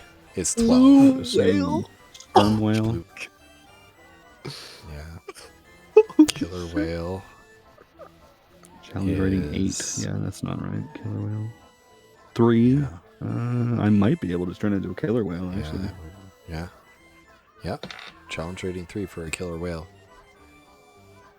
Let me quickly check something. Okay, while Tree Root is just deep, just totally lost in thought. Yeah. Foodle's going to like see if he can see like a raft or a boat or any kind of like floating thing that could get them over there. Okay, yeah. Roll perception. Okay. And yeah, he didn't get his extra stuff. Okay. Oh my gosh. That is a 24 total. You see, tucked away in behind the trees, what looks like some hollowed out logs. Oh Somebody's taken some tools and hollowed out a pair of logs. I thought he was gonna say that we saw a boat or a raft. Fucking hollowed out logs. Oh, that's a boat. That's what canoes are. That's a boat. I mean, whoa, you guys, look. I don't know if you guys can see this, but over there's some hollowed out logs that we could definitely use as a boat of some kind. I don't know. What do you think, Tree Root? The new form can be of any beast whose challenge rating is equal to or less to the target's level. I can turn into the sperm whale if I wanted to. Okay. Wow. I'm not going to, but it's Yeah. there. The option is. Well, the boat might be better. That is quite a powerful spell. The boat might be a better option. Oh, Can Majra use her like what is it? It's like her like tinkering ability to like see if this is gonna just the minute they step onto the water, if it's just gonna sink in the like. Is it like water worthy? No, you can't tell that with your tinkering ability. Mm. No. If Goldrill I was here like with his carpentry ability, Yeah, but he would be Goldrill able to- abandoned us, so Wow. Ooh, he's off saving the shade. world. he's off rock climbing. Apparently. I can help. Yeah, off rock.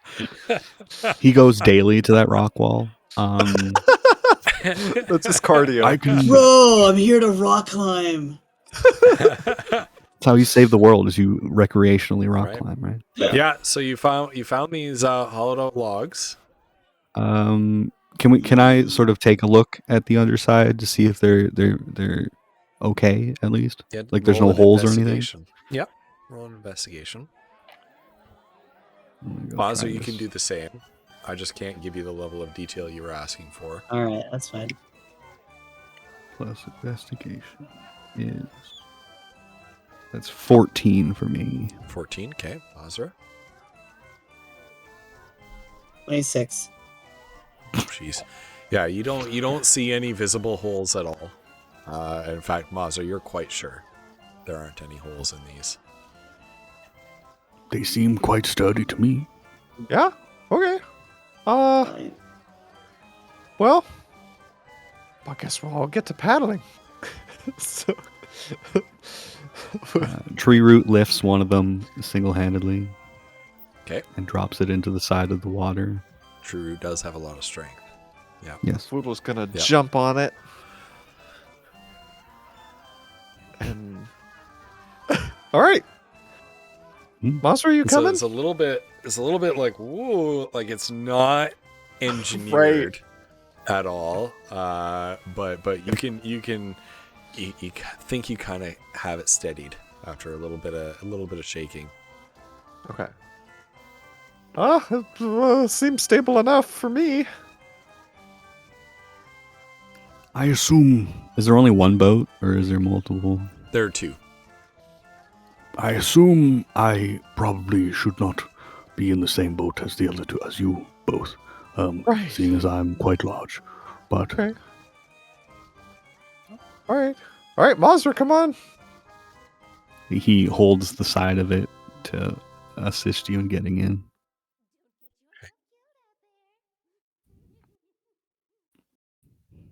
Took it in. Okay. And Foodle's gonna like lay down and start paddling. Your arms barely reach the water, like your hands barely reach the water as you're Oh. paddling out, but you do manage to get a little bit of traction. Oh bother, Monster, you might need to help. Yeah, oh yeah, she's not gonna make him do it by himself. Yeah. Since you are paddling with your hands, I would like you to roll an athletics check. Everybody Okay. who's paddling. Tree Root is flipping his staff upside down and using that as his paddle. Roll with advantage, please, Tree Root. Foodle got a nat 20. Oh, nice. Total of 20. jeez. He Wow. has no strength. I got a 9. Got a 9. Sorry, Okay. was it a strength, you said? Athletics, Athletics. which is just strength if you lack proficiency. Yeah, in that's a athletics. dirty 20 for me. That's a dirty 20. Okay. Yeah. Yeah, so you three kind of silently glide across the water as you're going. Tree Root just having the time of his life out here, just chilling. Nice canoe trip. As you approach what Foodle thinks is the illusion, you see that the little firelights are little fey creatures dancing about inside of lanterns, glass lanterns, copper and glass lanterns. And they illuminate the hulls and the decks of a massive flotilla of river ships. The largest of which is this nearly mile long, very broad wooden ship lined and framed in bone. The bones of some gigantic creature. Must be like an ancient dragon or a dinosaur or something. Treeroot, you recognize this immediately as the Bone Heart. He whispers under his breath, Wow. What? This is the main ship. It's real? So it seems. Whoa. Can Fudo tell what the creatures are in the lanterns? Or like the glass cages, I guess? They look like some sort of like pixies or sprites. Oh. They don't appear to be particularly distressed in there. Just gonna, Okay. you get a bit closer there. They just seem to be sort of dancing around, dancing along with the music. You hear up on the decks, and especially upon the deck of the Bone Heart, this raucous party that's going on. There's laughter, there's music, there's dancing, there are fireworks going off in the sky. Sirenscape is letting me down with the fireworks right now. I don't hear any fireworks. But whatever. Sirenscape, please. Sirenscape, please. Oh, there they go.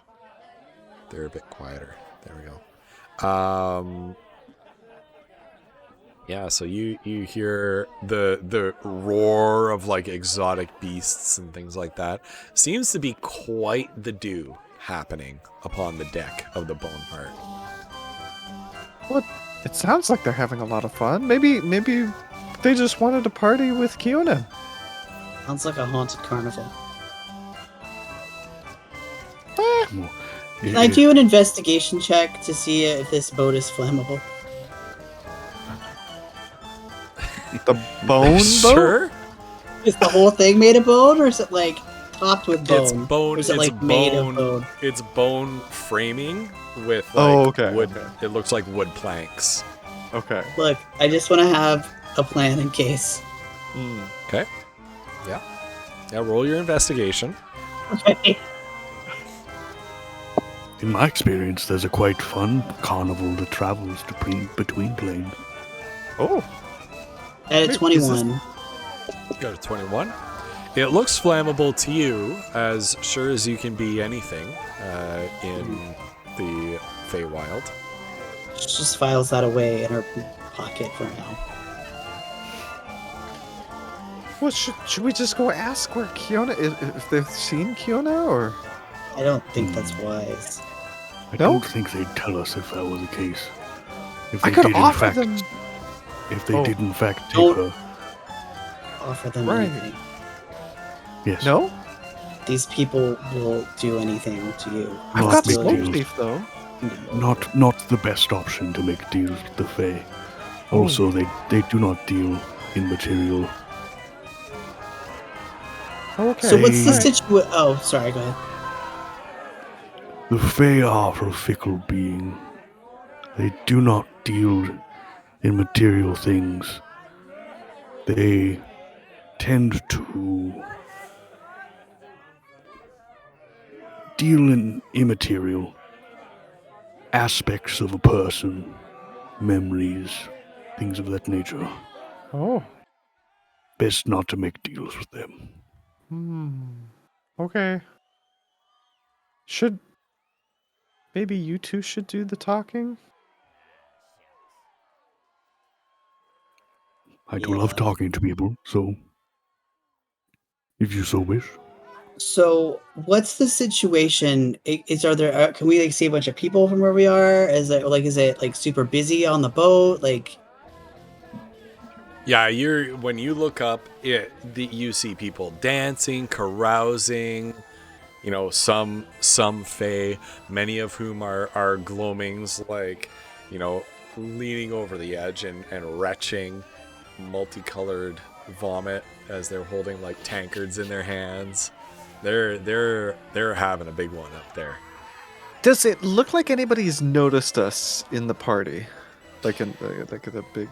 You don't see any sign that people are noticing you. Okay. Well, what about this? I could be like a little bit sneaky and try to see if I could find Kiona anywhere. Did the two of you want to like ask around, or? We could split up if you so wish. Probably best not to take off too far. But No, I wasn't gonna go far. I was just gonna like, keep my eyes peeled and maybe stick in the back in the shadows. so I wanna. If he wants to do that, I think Majra would pull out one of her daggers and hand it to Foodle, and just say, "You should keep this with you. If you disappear, I'll know where you are." Oh, okay. ooh, All right. fancy. Wow. Okay. And Foodle Yes, a like, patron gave them to me.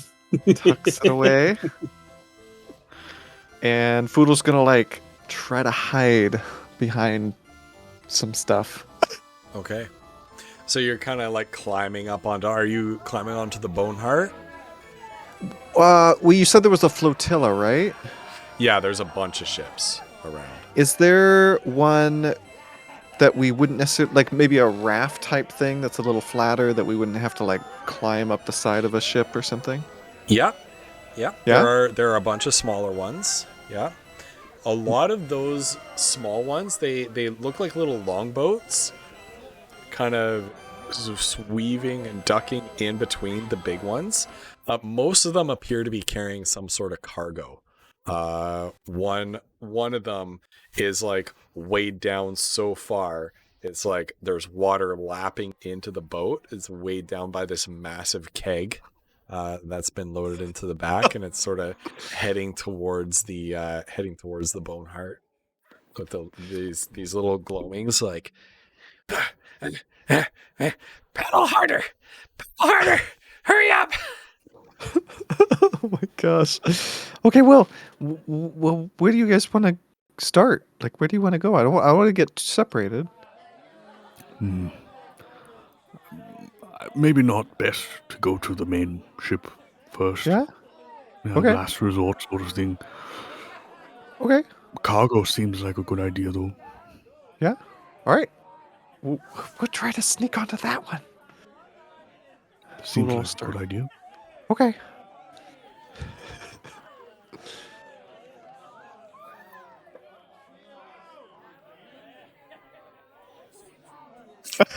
Unfortunately, yes. A narrow blade. Oh god. My goodness.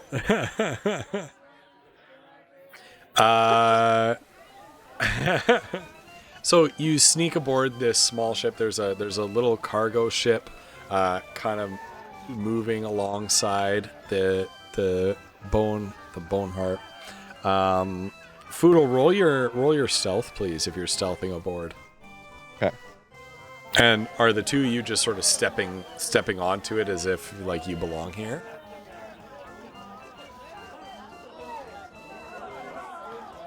Yeah. Yeah. Drew's Okay. gonna sort of. Yeah. Okay. I got chest. a 19 total. A 19 Dang. total. Okay. Oof. So you two see Foodle kind of just disappear into the shadows in between a pair of crates as you just sort of stride onto this ship. Drew's gonna sort of just like look around as if he's like inspecting the stuff. Sure, yeah. And there's just a whole bunch of gloamings like moving cargo around, loading up another longboat to sail off to the Boneheart. Hurry up with this stuff! The master's not going to wait forever!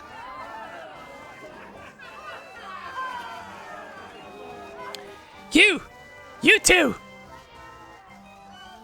The big cowman and the orc lady. Are you new here? Yep. Hello. We are here to inspect the load. Inspect? Yes. Well, I've got a load in the privy you can inspect if you want. What's your credentials here? Who are you?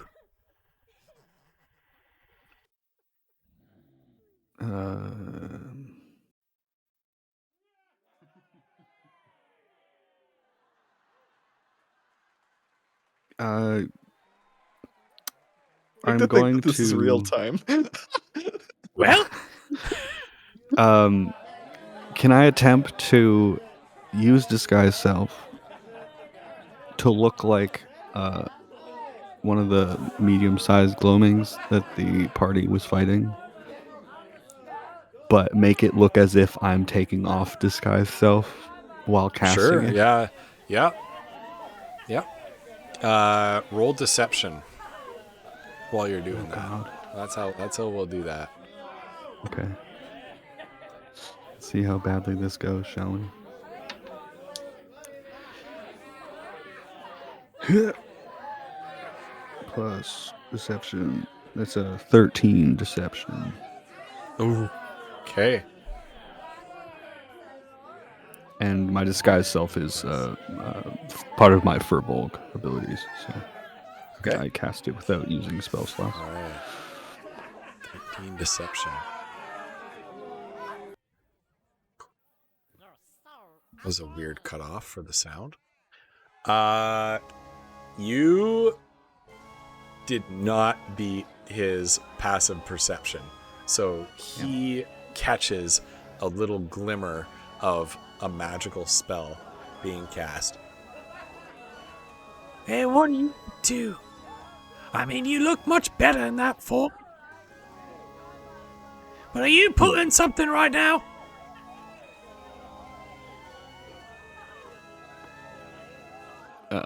He looks to Majra. Well, Save us, Mazra. Why? Why would we try to pull something over on you? You're just trying your best to do your job. We would never try to make your job harder. Well, boys, it looks like we've got a couple of party crashes here. Stab him in the neck. He's not within range of you. And so you see 4 more gloamings kind of come up behind him holding like various clubs and hammers, and one of them has like a little piece of ship rigging in his hands. 4 more climb up onto the crates kind of on either side of you, so there's like 12 total surrounding you, and then even more are kind of coming out, some pulling out some wicked knives, some little hand axes. We got some stowaways here. Sound the alarm bell. And you just hear Shadowhearth. further. Lord Shadowhearth will be very upset that you attacked his guests. Well, we'll find out, won't we? And you hear further up the ship just this ding ding ding ding ding ding ding ding ding ding ding ding ding, and suddenly you hear the sounds coming from the Boneheart just go silent. And you hear a booming voice coming from up over the ship railing. What the devil is going on down there? Who is interrupting my party? Potty. Potty. My potty. My It's my party. potty. Stop it, guys. My voice is shot I'm tonight. You know that. On this, the day of my daughter's wedding. You see one of the But she- medium-sized gloamings come and kind of lean over the side of the deck, peering straight down about 20 feet down from the side of the bone heart. What is it down there? I still look like a gloaming, so I will yell up to them. They're trying to steal your stuff. Pointing at the other ones. The hell's are you talking about? Now they're trying to steal away. Tree root, roll a deception. Oh no. Come on, please. We need this one. Oh God. Oh no. What do you mean one? Oh God. Well, I mean, +1, but no, it's still still a natural one. You're welcome. Your Majesty, there's some sort of a polymorphed impersonator and his half-orc slave coming here to spoil the party. Okay. Oh, go ahead. He's quietly just gonna. I don't think of you as a slave. Well, bring them up here. Okay, Bring Foodle those two to face me. at this point is gonna pop out of wherever he's hiding and say, "Oh, okay, hi, I'm Foodle and I'm with them. But we weren't trying to steal your stuff. We're actually here. We're trying to find Kiona. Has anyone seen Kiona?" Noodle. Your Highness, there's a third. Well, bring him up too. Poodle, I'm gonna murder you. And at knife Bring it point, up. and Oh. at this point, you're there's a rope ladder that's kind of thrown down from the side of the bone heart, and you're just sort of prodded towards it and herded towards it like they're forcing you to walk the I'm plank. going. She's gonna reach her hand out and like give him a look like, give me my dagger back right now. Oh, Foodle's gonna like, there you go. Sorry. You are ace in the hole, Foodle. Hurry up then, you long legs we don't have all night. Even though Look, you night guys- lasts forever. Did she like accidentally kick this guy as she walks by? Yeah, roll a dexterity check. That's just with the normal, like the modifier, right? Yep. Oh, I only got like a 9. Never mind. Yeah. Damn. You miss, but he doesn't notice. You're herded up the ladder, and as you come aboard, there's a dozen swords and spears just held at each of your throats. How dare you herd me? Oh, Shit. Hello. Oh, sorry to herd a furbolg. sorry. You find yourself sort of at the center of a semicircle of drawn blades surrounding you, and you see past them, seated up on top of a dais, a broad banquet table full of all kinds of exotic foods that you can imagine, many of which you may not be able to even recognize, as they may be delicacies from the Feywild or even other planes. And lounging back inside a large, high-backed, plush and cushioned chair is a tall, gaunt, black-skinned Fey with flowing silver hair down to his shoulders, kind of sitting bored in his chair looking down at you. Well, there's one thing I can't stand. It's party crashers. Oh, You didn't um, even pay for an invitation. Yes. Okay, so about that, I'm so sorry. Foodle is going to keep his hands up, but he's going to say, I actually brought something for the party.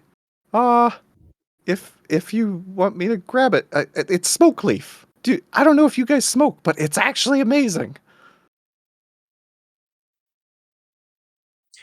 Can I pull it out? Approach, Or okay, little child. okay. And so Foodle is going to pull out. I don't know how much is in here, but he's got a 10-pound bag of smoke leaf. That he's gonna very slowly pull out this massive sack of smoke leaf and like present it. Just like out of Was the this bag the of stuff holding. chat made you buy? Yeah, it's freaking chat. man. I Oh, hope this comes man. in happy, you bastard, or handy, you bastards. One of the guards that, like, you know, they kind of move in a little bit as you're reaching into your bag, just in case you're pulling out like some sort of like magic bomb or something like that, something like magical grenade. And when you pull out this 10-pound satchel of smoke leaf, one of the elder gloamings, one of the medium-sized gloamings, sheathes his sword, reaches out and takes it, and walks it up to the dais, kneels down, holds it over his head. Shadowhearth takes the package in his hand. He is a big boy. He is a large person. It's kind of like handheld to him. Picks it up. Pulls out one of his dinner knives and just cuts the package open. Produces a pipe from one sleeve of his voluminous robe. A little bit of smoke leaf inside. Lights it. And there's like a little pixie that comes out of his, you know, a smoke pixie that comes out of his mouth and sort of dances and flitters off into the distance. That is some good shit.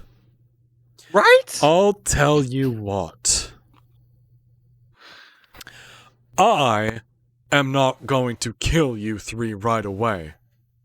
For bringing this gift to me, I'll even give you an opportunity to tell me what you're here for. But you need to earn it. I am, of course, a magnanimous king, and what we do with our entertainment is not solely up to me, but to my courtiers as well.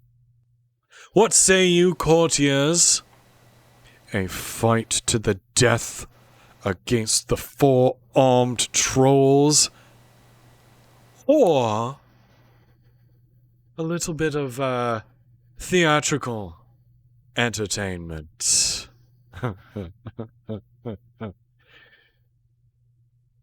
And you hear the crowd begin to chant. Some of them are chanting, "Fight, fight, fight, fight, fight."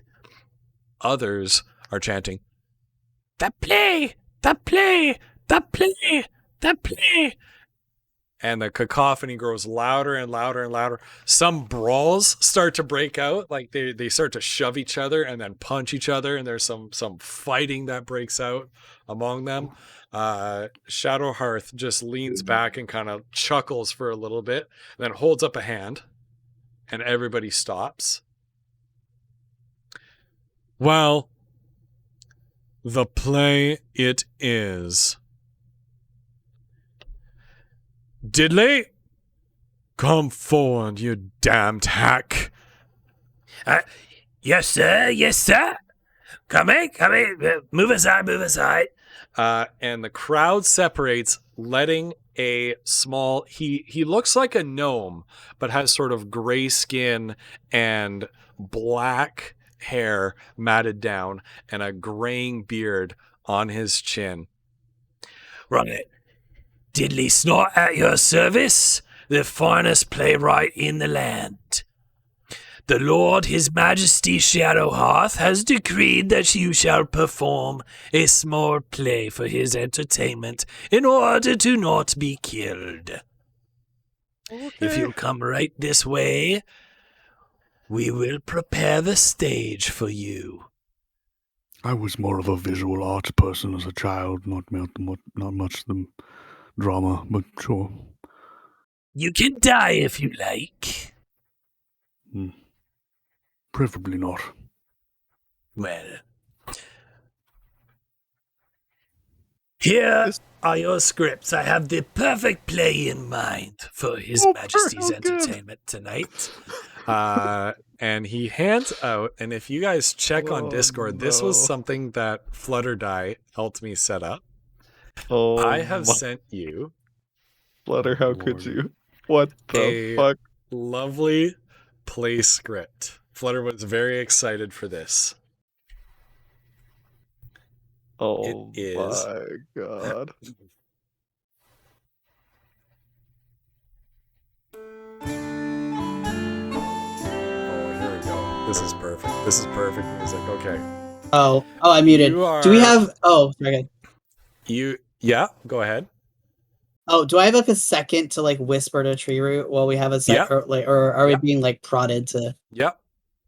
Okay. Kind of being ushered backstage. There's a hasty stage being set up in the middle of the hull of the foredeck of the Boneheart. So and while you're behind stage, being dressed in the most outlandish and garish costumes. Masha looks like she wants to stab someone, but she'll kind of whisper to Tree Root. She's like, "How much do you actually know about the customs of these people?" How much do I actually know? Pretty much what you've already told them. Not much more than I've stated. Okay. Sadly. Can I do like a either personal knowledge check or some kind of like a It's a religion check, this one. religion check? Okay, hang on. I want to see. Boodle's I reading still over the script, Still look like a Alright, hang on. glowing by the way, preparing to get into character. this whole time. Oh man. No, I only got a 10. Okay. Yeah. What were you trying to find out? Basically, I was trying to see if she knew anything about how like Fae customs on what happens if a Fae steals something from you. Yeah, you don't know. No idea. Okay. Foodle, you are dressed in the clothing of the most foppish kind of like with the big round shoulders and a big hat with a huge feather coming out of it. Dressed all in like purple and red. Tree Root, you are dressed in a lovely flowing dress. That brushes the deck. This is a rich purple fabric. Mazra, you're dressed in this weird, like, just blanket with a hole cut through the neck, gray, and it's got like bits of like stone and cobble and plaster like glued to it. Right now, this is going to be the immortal tale of tragic love, Pyramus and Thisbe. You, little gnome, shall be playing the role of Pyramus. You large cow thing, shall be. I still look like a gloaming right now. I never dropped the disguise self. Get rid of that disguise. Get rid of that. You look terrible. It's awful. You look nothing like one of us. It's offensive, frankly. I dropped it. Yeah. I'm sorry, Bo. Don't do that. You're so mean. Oh my gosh. You shall play the role of Pyramus's ladylove, Thisbe. You. Okay. You disgusting creature shall play the role of the wall that stands between them. Well, at least you got one of the castings right. Indeed. I know, this dress fits me so well. I was thinking the same thing. You look amazing. Thank you. You hear a voice behind you. Hurry up and I stop ship it. this damned play. And you hear the music begin. Very well, very well. Pleases everybody. This play must be a success, or I think he's going to kill me. Right? Pleases everyone, you know your roles. And Diddley Scott emerges from behind the curtain. Pixies and sprite folk, perhaps you are wondering what is going on. Well, keep wondering until the truth makes everything clear.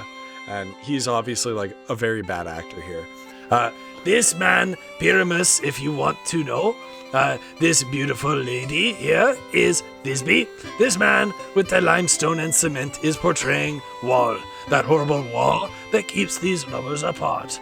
They are content to whisper through Wall's little hole, the poor souls, and no one should be surprised. If you want to know, the lovers were not ashamed to meet each other by moonshine and Ninus' tomb in order to carry on their courtship.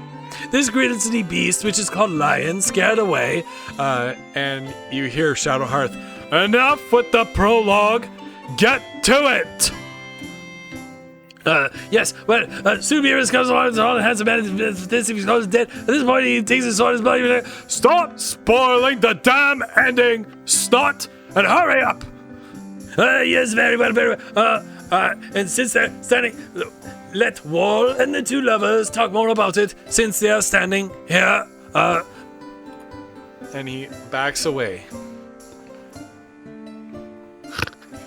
Mazda, this is your line. So they gave them. I gave their you a only, script and scripts. DMs. No, I meant in the story. Did they give them paper, like a paper script in Yes, like in character? yes, you have Okay. like a little paper script. Okay, so she's literally like, at this point, I, Mazra, play a wall, but not just any wall. I want you to understand that I'm pretending to be a kind of wall that has little hole in it. The lovers, Pyramus and Thisbe, often whispered very secretly through that hole. This clay, this cement, and this stone that I'm carrying around show that I'm that wall. It's the truth. And this is the crack, right side and left side, through which the frightened lovers will be whispering. Oh, grim-looking night! Oh, night that is so black in color! Oh, night, which is always there when it is not day! Oh, night, so sad, sad, sad, I'm afraid. My Thisbe has forgotten her promise. And you, oh wall, oh sweet, oh lovely wall, you stand between her father's property and mine. And you, wall, oh sweet and lovely wall, show me your hole to stick my eyes up against.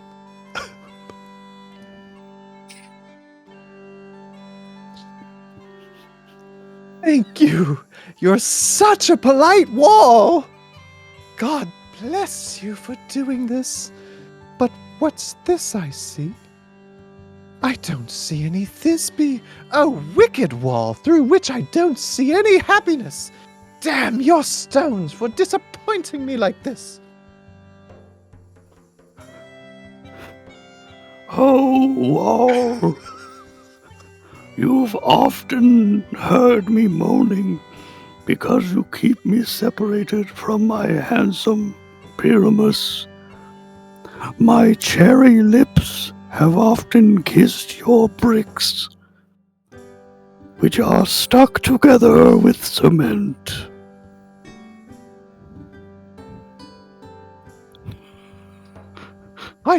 I see a voice. How does he see a damn voice? This is ridiculous. Not. Oh, I hear a voice. I'll go to the hole to see if I can hear my Thisbe's face. Thisbe? You are my for love. the love of... My love, I think.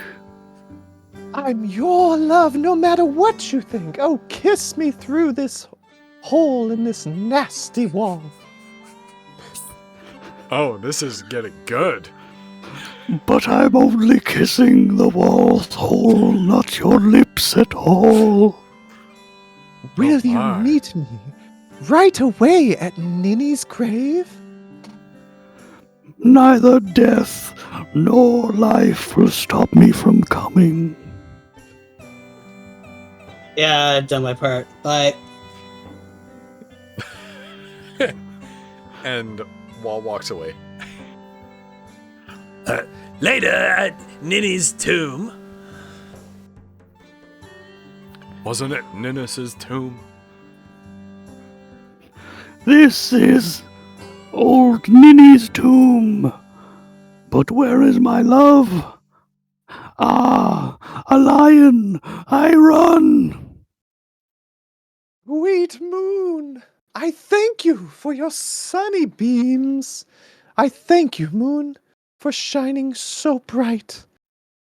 Because by the light of your gracious, golden glittering beams, I hope to be able to see my faithful Thisbe.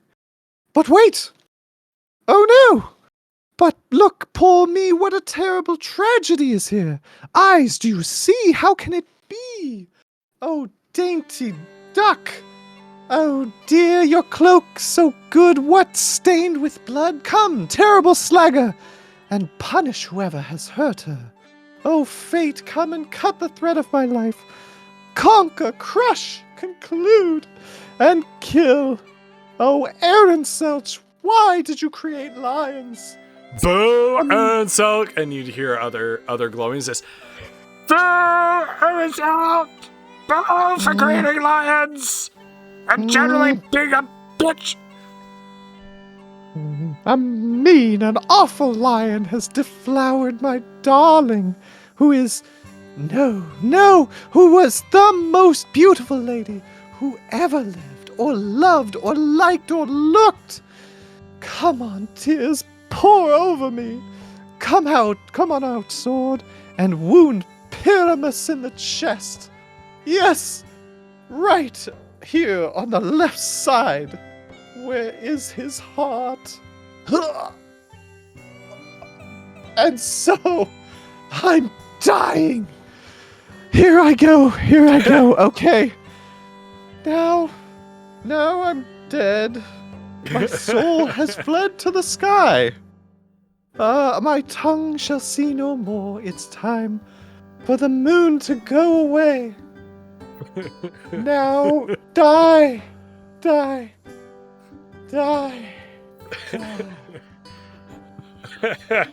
And Shadowhearth is just sort of laughing up at the table. Did you see the little gnome die? That was my favorite part.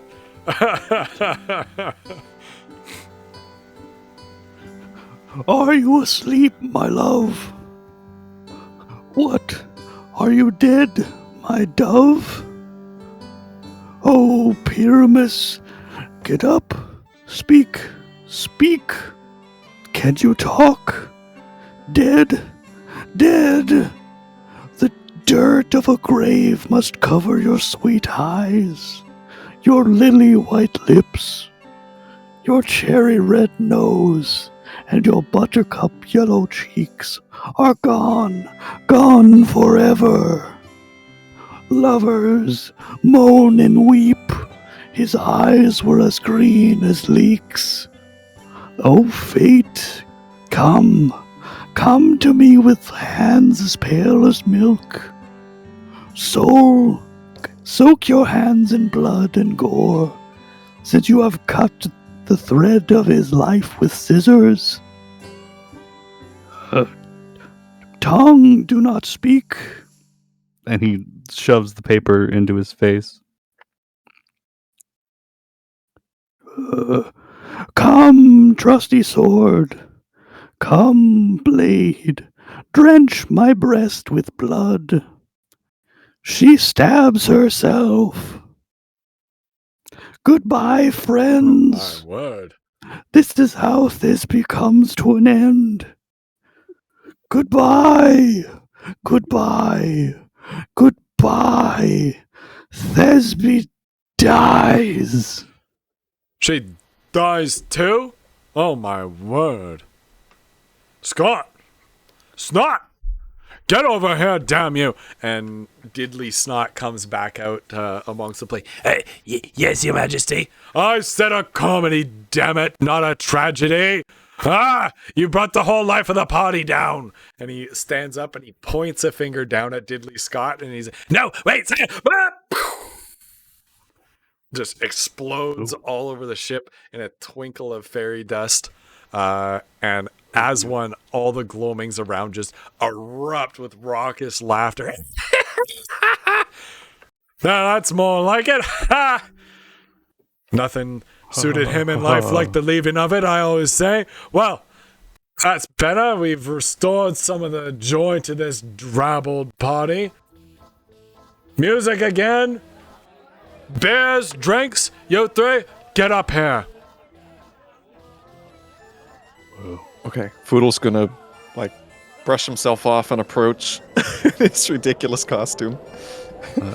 Tree Root lifts his dress so it doesn't drag as he walks. Monster already took her costume off. Well, you three did you did something there. All right. What are you here for? Okay, we lost a Tree friend. Root rests his hand on Toodle's head. Again, maybe best if we speak. Okay. You stole something from us. What? It seems something was taken from these two in their last excursion through. Out with it. I've got Through lots the of wilds. drinking to do. And some smoke leaf to smoke, apparently. Out of character, Kiona was what was she the last time we saw She was her? a tiefling. Was a tiefling, yeah. okay. She was She a turned to a she was a tiefling last, furbolg I think. Yeah. when you went in. She became a Right. tiefling afterwards. Okay. Yeah. Our companion, who may or may not have been in the shape of a tiefling or a furbolg. Blue. Doesn't ring a bell, I'm afraid. Well, your people took her, and you are their lord, so Well, I should think you should be able to answer for them. Hold that being Hold said, on, hold on. we're not- Hold on. What do you mean, my people? What do you mean, your people?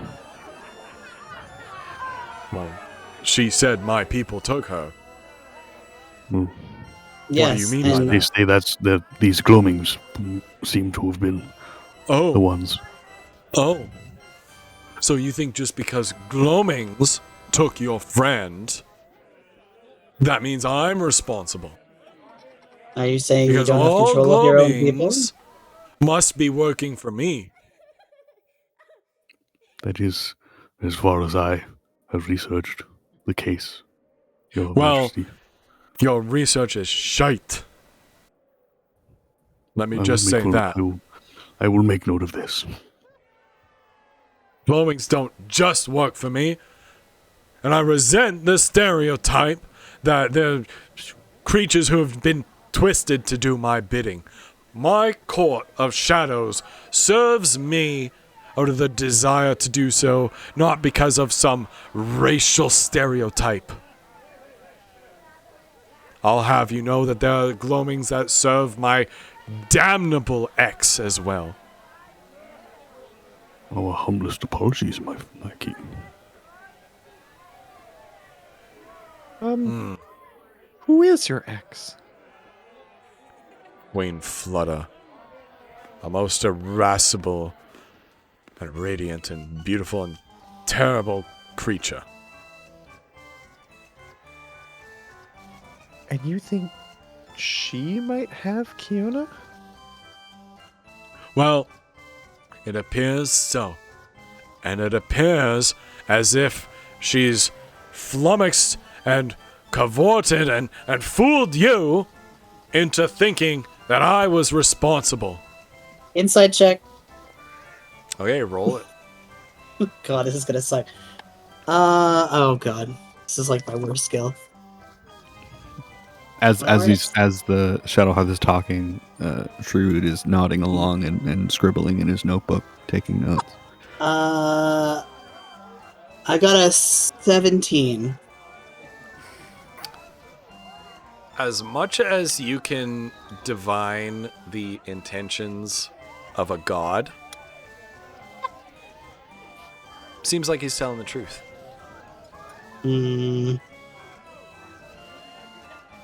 Relationships can be hard sometimes. Oh, you're telling me, buddy. Are you married? Oh, I've been married about 3 times now. It's rarely worked out. Didn't learn after the first one, huh? Unfortunately, no. Oh, so if this Flutter person has Kiona, how would we find her? Why did she take her in the first place then? What's so special about this Kiona of yours? She's very powerful. I'm sure. He doesn't seem overly impressed by it. Like, whatever. As powerful as a mortal could be, I suppose. She's got lots of magic. Oh, did I say Now. Flutter? Now there, we might be on to something there. My horrible ex-wife, she does love her magical curiosities. I'll tell you what. If my wife indeed has your Kiona, she's probably keeping her at her magical research facility at the castle of Tor Galain in her half of the forest. Not to be too bold, but if you were to spell that castle, how would you spell it? It's a T-O-R, Right? and then a space, and then a G, an H, an A, an L, an E, an I, and an N. I am There's so not nearly asked. enough apostrophes in that word, I think. I had it all wrong in my Dare notes. you? Well, thank you so much. Okay, so we should check there. Well, I will send, in exchange for a little pittance, I'll give you the services of my very best guide. Oh, All I need from you right? is a fond memory of a lost Disagree. love. Nope. No, thank you. Goodbye. Well, And he, Tree Root, sort of motions to the other two. this person, this Kiona, is important to you both. Yes? He's one of my best friends. Well, I have been living for quite a few hundred years now, so I think I have a couple to spare. And he steps forward. If it's all right with you, Your Majesty, I would like to put forward one of mine as payment. Very well, little cow person. What do they call your kind anyway? And he uncorks a bottle of wine, empties the last of it into a goblet, and hands the bottle over to you. Well, in the tongue of my people, it's more of a guttural noise than a word, but in the common tongues, it is Furborg. Interesting. Well, put your memory in that. How would I do that? Okay, you've done it. And he picks it back up, and when he picks it back up, there's like a little glowing mote inside the bottle. And he puts the cork back on, and he sort of swishes it around. Well, that's a good one. It's too bad you'll never know what it is anymore. And he puts the bottle aside, and he's right. You try to think about what kind of memory that could possibly be, but nothing comes to you. Good thing Tree Root decided on his messy divorce. Brennick, get over here. And you hear a little, yes sir, yes sir. And the crowd sort of parts away a little ways, and a little wee glowing, diminutive even by their small standards, comes out. He's probably like chest high on Foodle. Yes, Your Majesty. Brennick, guide these three mortals to Torgalain. Torgalain? Your Majesty, that's very dangerous. I know it's dangerous, damn you, do it. Or do you want to share the same fate as that hack, Diddley Snot? Yes, sir. All right, you three. Oh, we've got a little bit of a journey ahead of us, so let's be going. Maybe I have enough time for a drink, Your Majesty. Brennick, get out, damn you! You three too, get off my ship. I don't want to see you again. Oh, okay. Tree Root does a very exaggerated curtsy. And enjoy the smoke leaf. Bye. And Foodle turns to follow. What was? Yeah. Shoot! What was his name? Brennick. Brennick. Okay. Brennick, Brennec. And he's just zooming out of there. He knows that Shadowheart's tempers are not something to be trifled with, and he's out of there. Goes Foodle. He's just gonna keep up with him as much as he can. Masra will refrain from trying to set a fire. Okay. This time. Okay, wait, Brennick, where are we going? Is there like a raft off of here? Oh, yes, we'll take a longboat to the shore here. Come right this way. And he kind of scrambles down a ladder rig down to a longboat. Yes, some oars. Maybe the big ones can help us out with this. He hands of it over to course. Mazra or to Tree Root. As you row away, you row towards the shore, and with Brennick's guidance, he kind of guides you. Maybe this is a good time for a break. Yeah, so he guides you to a little stream that goes upriver a little ways. Sort of cuts off from the main meander river and up this narrow stream into the woods. The trees close in around you, and they appear to close in like more and more and more and become like impossibly close until you're like brushing the tree roots out of your face. Don't panic now. This is completely normal. This is how you get around through the Feywild a little bit quickly. Here we go.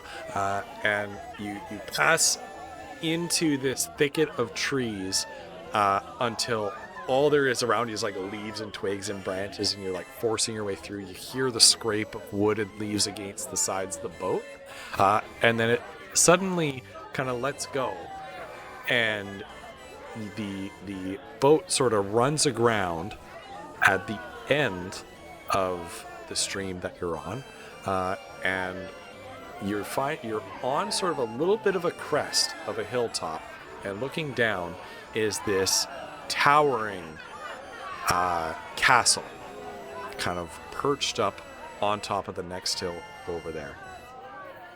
When you turn around and look at the stream behind you, there's no stream there at all. And in fact, you look down at your boat and what the heck? And then there's no water under your boat. And there's just forest behind you. Not as dense as it was before, open enough that you can, it's fairly heavy forest, but open enough that you look down, and all you see beyond it is just woodland. And no sign of the Meander River or any water source at all. Keep your wits about you. The forests are tricky. Yes, well, not with old Brennick around. The trickier thing that I'm a little bit worried about are what's inside there. Ooh. Torgadane is a most treacherous and terrifying place. I mark you, good friends, to be careful on your way there. Stick to the shadows. And don't stop for anything. Are you ready? Yeah, we'll be fine, right? Can you tell us a little bit more about this place before you go? Oh, it's a terrible castle. One of Queen Flutter's many fortresses dotted around the land. This one is maintained by one of her most trusted knights, Sir Paravel. Most terrifying creature, but I understand, is away at the moment in the material plane, working his wickedness there. So we should be relatively safe. Oh, okay. Relatively. I think we'll be fine. We've got you, Brennick. And he's like sweating bullets here. He's like he turns around, he makes the monk-ass face, and he's like, Well, let's go. I don't want to be discombobulated by His Majesty. Like poor Dimney Scott. Oh my goodness. He wasn't about to retire, was he? Oh. I'm not sure. Okay. I never really liked Snot. Wasn't a very nice person. Okay. Alright, well, on our way. and Okay. he kind of waddles down the hill with the three of you in tow. We're going to take a very quick break because Megan is being harassed by a bug, and I need to go save her life. So we're going to take a very, very, very, very short break and be back soon.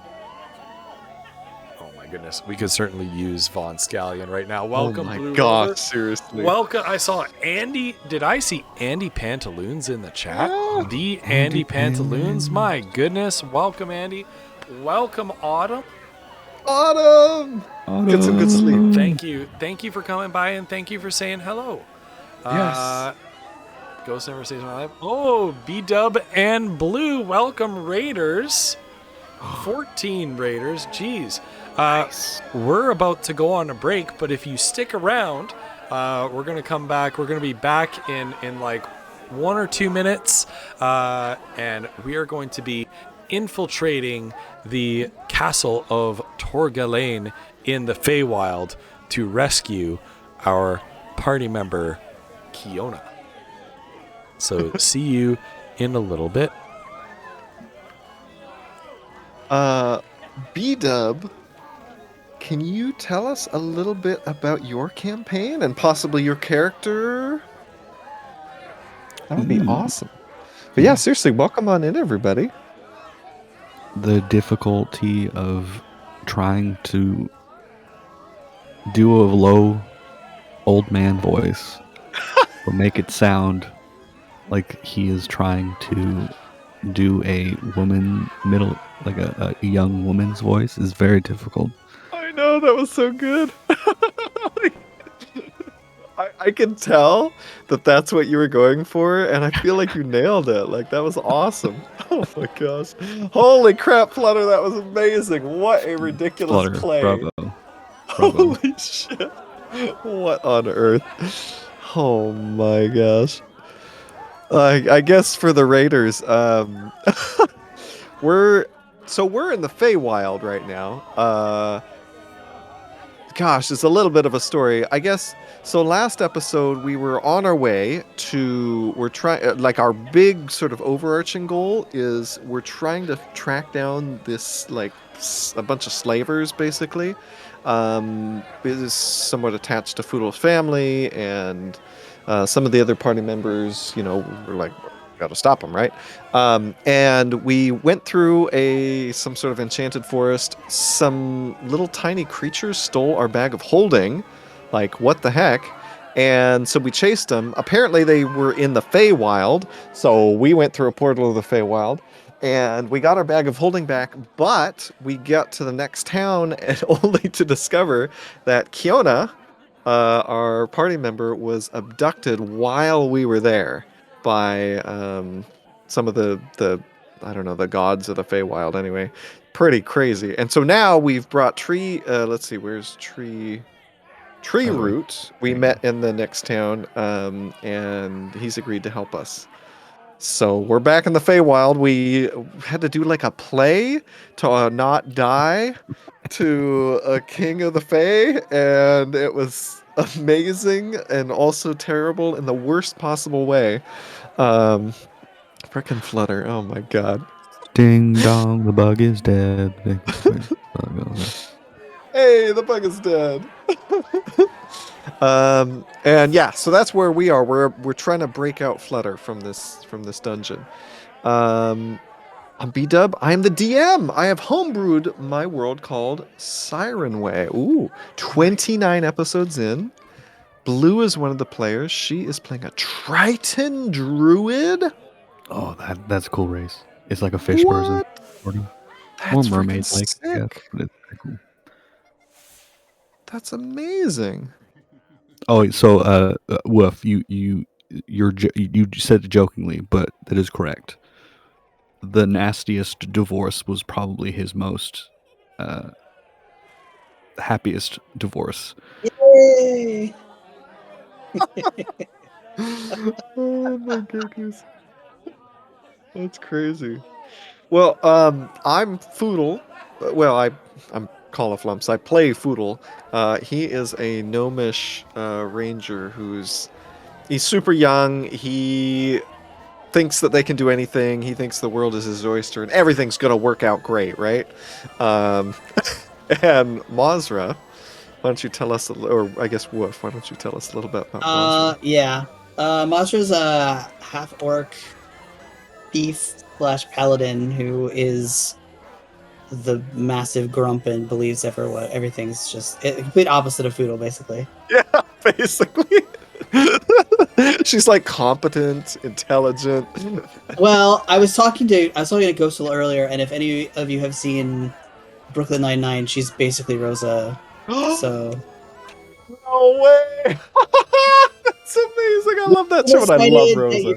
That Foodle's Boyle. So yeah, basically, right? I think that's right. Oh my gosh, Blue Rover, you can't.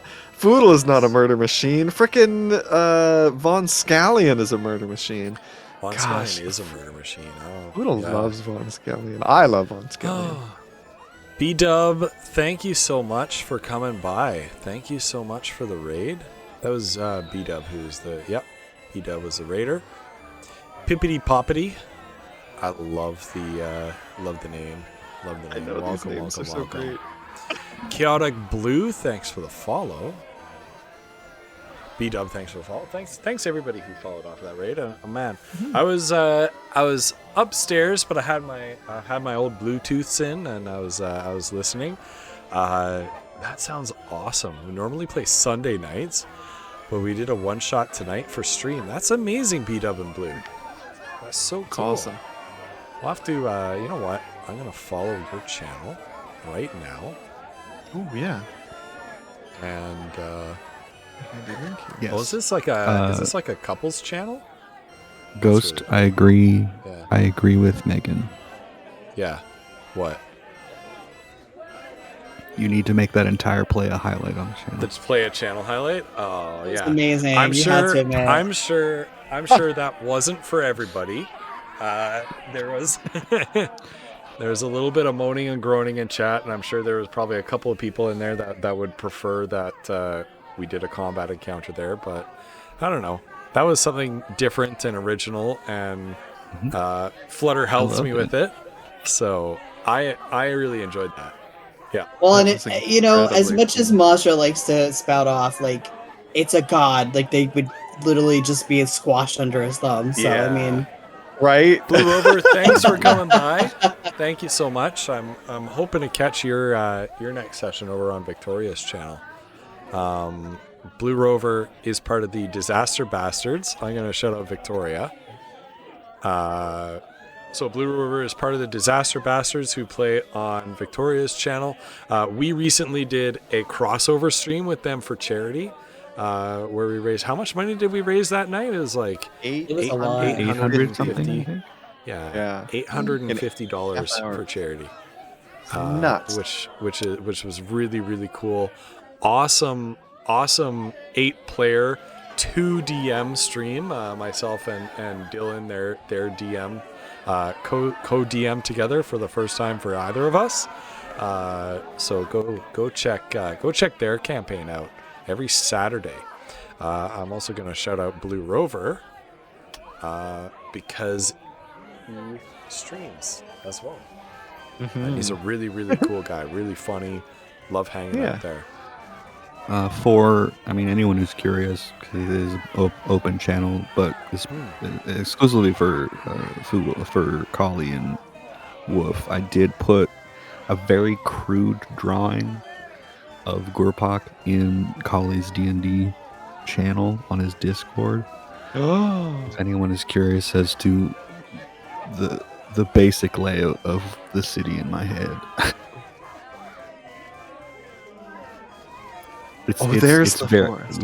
It was very crudely drawn, Okay. but that's what I sent to Ghost as sort of a Nice. basic idea of what it looks like. Yeah. That's so cool. All right, friends. Oh, and for anyone else who's wondering, yes, thank you, Vinyl.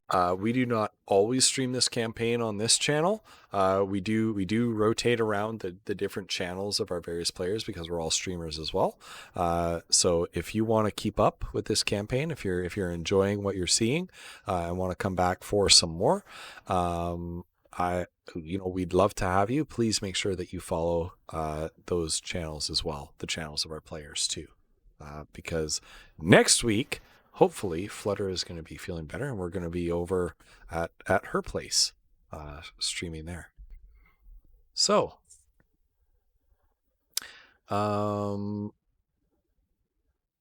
you are heading through. Let's see, what does this music sound like?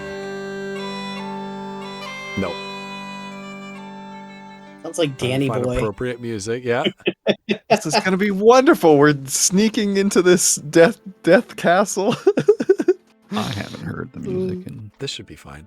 Oh. I'm sorry, Bo. I completely forgot right. until we were already live to set you up with Sirenscape. I'm so Don't sorry. worry about it. It's all good. I've got the music playing in my head. It was Okay. very inappropriate. Yeah, it was not appropriate to what we're doing. Yeah, there This was is a like bit more- screaming this is a and bit people better. being stabbed with swords during that play. It was very strange.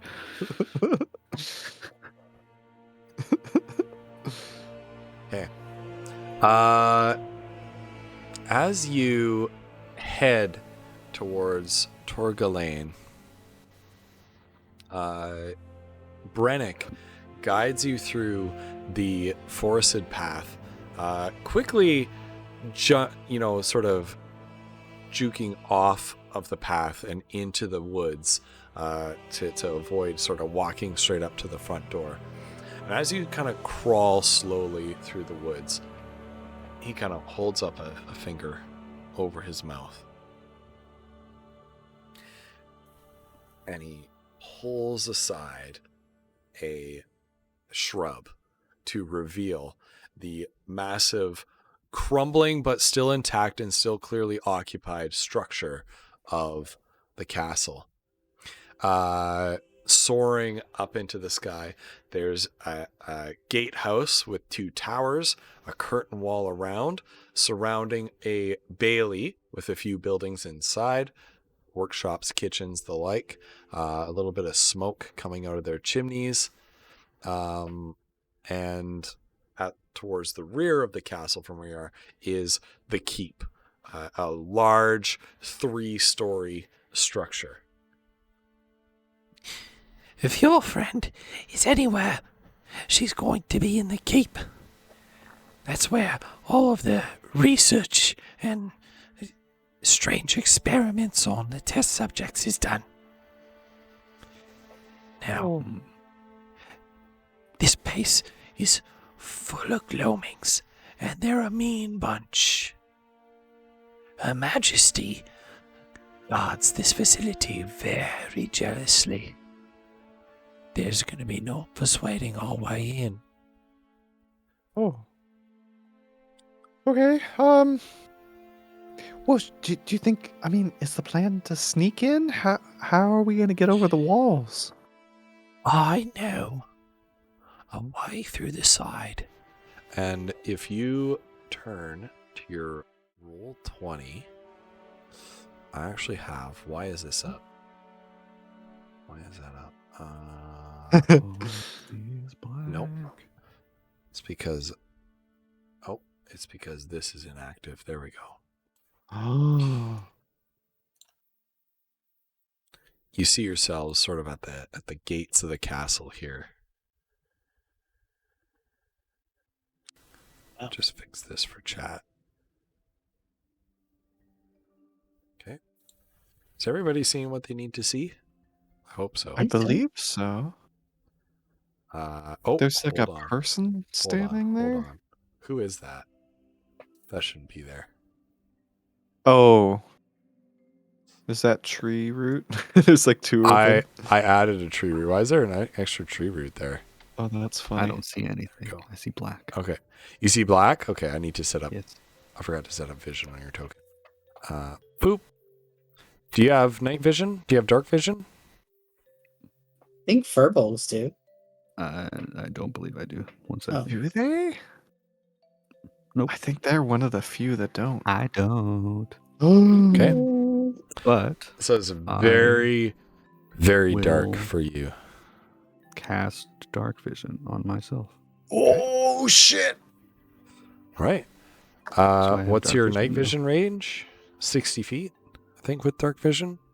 60 feet is dark vision, 60 feet. Yeah. Okay. So he reaches into his pouch, pulls out a full carrot, breaks off the tip of it, and puts the rest of the carrot back in his pouch. My God. Grinds it up in his hands and then sprinkles it on his eyes. You see another puff of glitter, and then he says, Well, that's better. At least now I can see in front of myself. Oh yeah. Now, Ghost, I can see quite far. Is that fine? Mhm. That's fine. Okay. Yeah, you should be able to see all the way in. Check and see that as well. Okay. There are some windows. You can see some people moving in and out of different buildings. Most appear to be casting small, sort of gnome-sized or foodle-sized silhouettes that you've come to recognize as those belonging to the gloamings. Now, if you'll come this way, to the right, over here, gonna sneak around this side Oh. of the castle. And as you move up the eastern edge of the castle, eventually, if you keep walking, Oh. Okay. coming and peeking around the curtain wall, you see a little bit of water, a little stream of water running out of what looks like some kind of a drainage grate up here. Oh. Oh, I see. Okay. For some reason, it's not updating. 20 really upsets me when I'm on my camera view. Ooh, this is sneaky.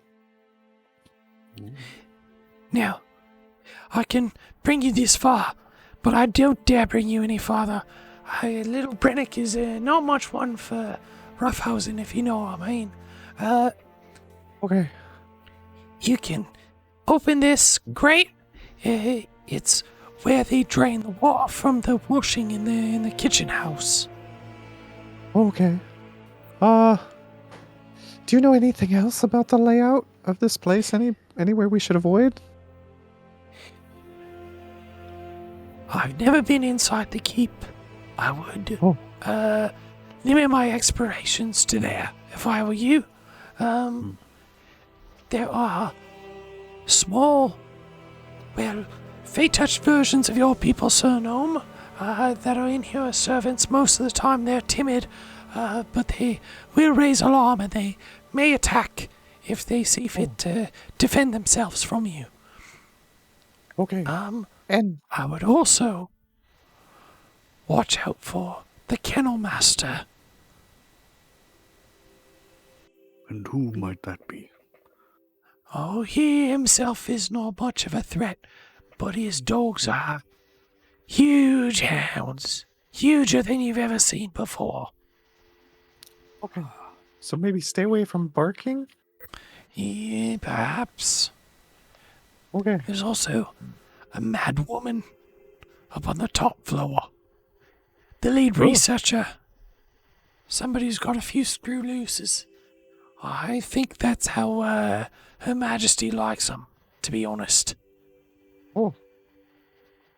Okay. Well, we're gonna go save Kiona. Thank you so much for your help. Should we meet you out here?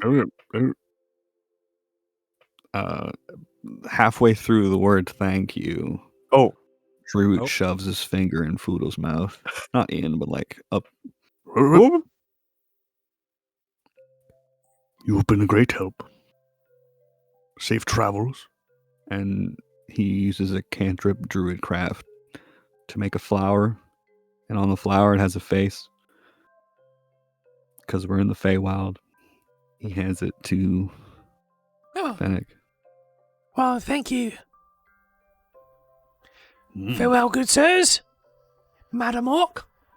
And Brennick kind of just disappears back into the woods. He does like the Homer Simpson like fade back into the woods, and you don't see him anymore. Okay. True Root bends down. Watch your tongue. We don't thank the Fae. Oh. Oh. They are a tricky bunch. Okay. Okay. Oh, are you a Fae? No. I've just been connected to them for a long time. Okay, thank you. All right. Well, I guess we should open it and sneak in. Foodle's gonna like put his ear up to the grate. Yeah. You hear... No, that's okay. You can see through it. You hear the sounds of working, the sounds of fire roaring, of flames roasting fats and oils out of some meaty hide in there. You hear the sound of chopping, of boiling pots in there. It sounds like this is a kitchen. Footsteps, soft on the floorboards, walk past, and you hear a great splash and dirty water, seeming to be the leftovers of some pot that was used to boil something, just wash out of the grate and onto the ground near your feet. Ooh, toasty. Okay, so Foodle's gonna very quietly open the grate and try to sneak into the opening. Okay, there is a padlock on the grate. Oh, Does okay, it look? Foodle's gonna look at oh, Mazra. Yeah. Does it look pickable? Yep. Okay. I will attempt that. Interestingly made of bronze. You're used to seeing this stuff made out Mhm. of something like cast iron. Hmm. But Would every she piece of know- metal that you see here appears to be bronze. Would she know that as like a, or should I do like a, like I as a player know that, but would she as a character know You that? would see it, but you would see it from sight. Okay. could No, tell but I meant someone. like why it's like that. Oh, that would be, well, if you're curious, that would be a religion roll. Okay. Let's try. I'm very curious. What the heck? I mean, I know as a player why it's like that, but Yeah. Oh, I don't. Was it religion you said? Yep. 13. 13. Fairies and fey creatures hate iron and silver as a general rule, though not a universal rule. Mm-hmm. Interesting. So she'll tell that, she'll maybe mention that while she's starting to work on the lock, and just give that tip to Foodle, and if whether or not Tree Root knows that or not. So Okay, don't try to pay them in silver Yes. or iron, I guess. Good knowledge to keep. okay. So should I roll for thieves tools? Tinker's tool? Wait.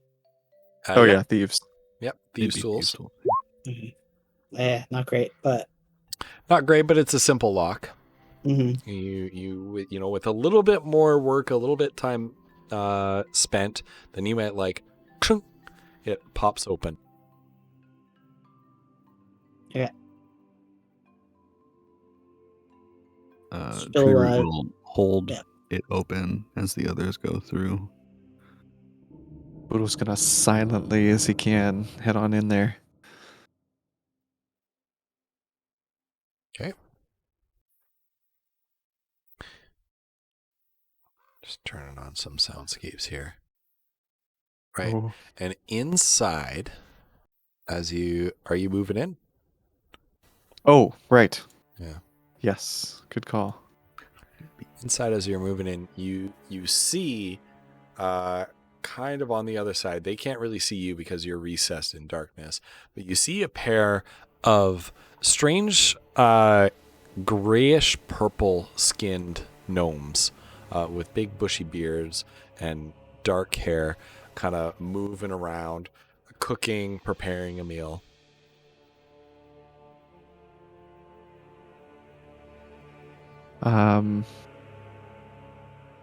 Okay, hold on. Let me.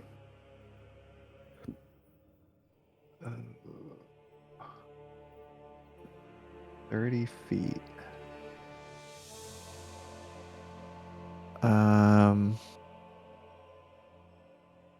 Okay, Foodle's going to like motion for everyone to follow him, and he's going to use minor illusion. Are these things here? Are they like ovens?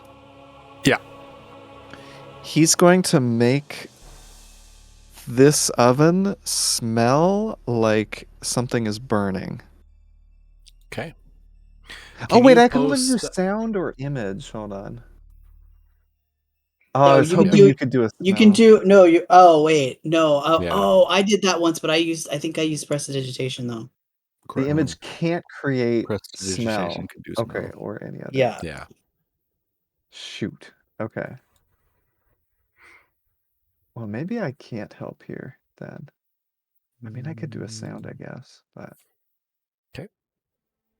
I'd like everybody to roll a stealth check as you're creeping through here. okay. Dang it, it seemed like a good idea at the time. Yep. Dirty 20. Dirty 20. Okay. 17. 17.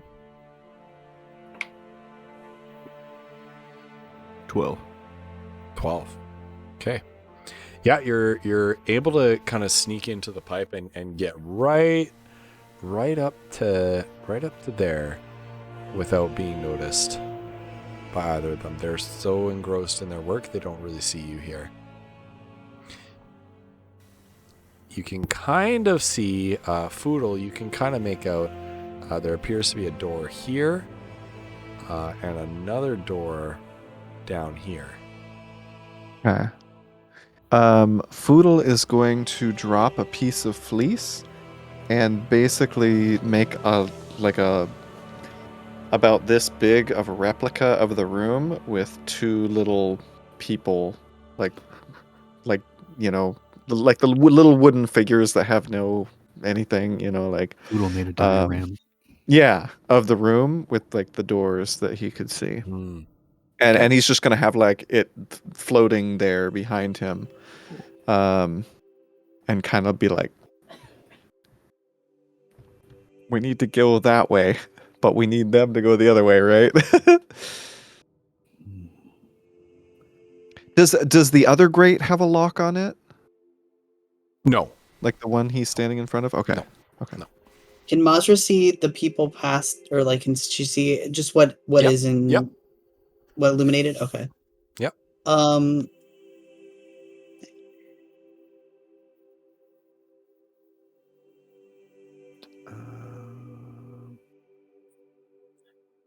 are you gonna do, Masa?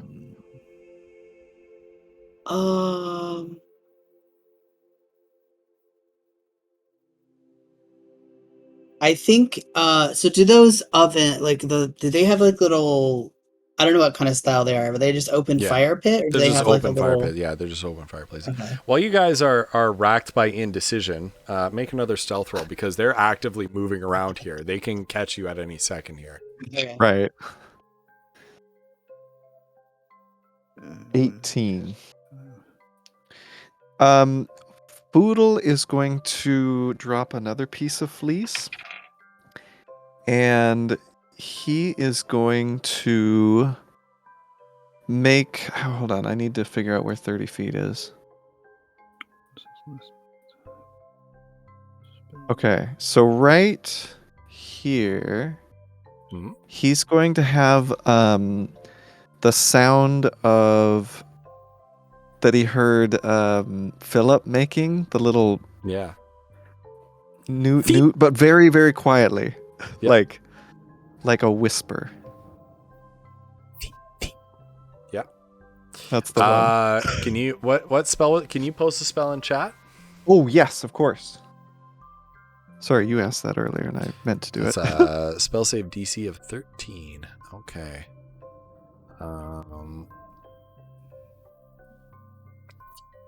What is the wisdom save on this? Is there a wisdom save? Well, no, it's not a save. Like Yeah. it just happens. If a creature uses action to examine the sound of a creature, there's an illusion with a successful intelligence. Okay. Yeah. So they're both going to turn and look. They get an intelligence save as they turn and look. But they are momentarily distracted. Okay. Okay. Yeah. Tree Root will just wave to get the other two's attention. Yeah. He's speaking in sign language because he doesn't think. Says, I have an idea. Snaps his fingers and he turns invisible. And then I am going to use this to teleport myself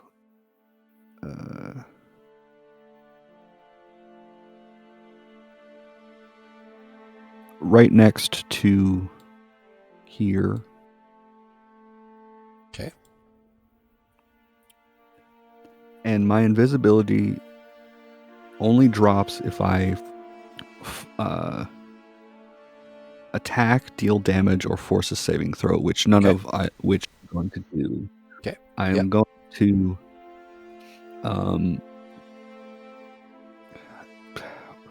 walk as far into a corner as I can and loudly kick a wall on this side of the room Oh my to goodness. hopefully get them to come over and check out what's up. Okay. Yeah. This one on their intelligence save, since they have gnomish cunning. Well, it's not a save. It does say that if they It's an use intelligence check. action to examine. Does it say? Oh, it's a check. Yeah, so I don't think they Okay. get advantage. It's they don't basically get just advantage to then. Okay. to Then see if no. the thing they're looking at is They don't fake. get It's not advantage, really. okay? So they No. hear the sound, they believe it, and they both come over here to investigate it. Okay, so Foodle makes a follow me motion and starts. Can we just like move out of here, or? Yeah. I guess he lifts up the grate or whatever. Yeah. And is gonna head toward this door as quietly as he can. And he's going to open it if it's possible to open it. Roll a stealth to open it quietly. Oh God. Okay. That is a 14. Okay.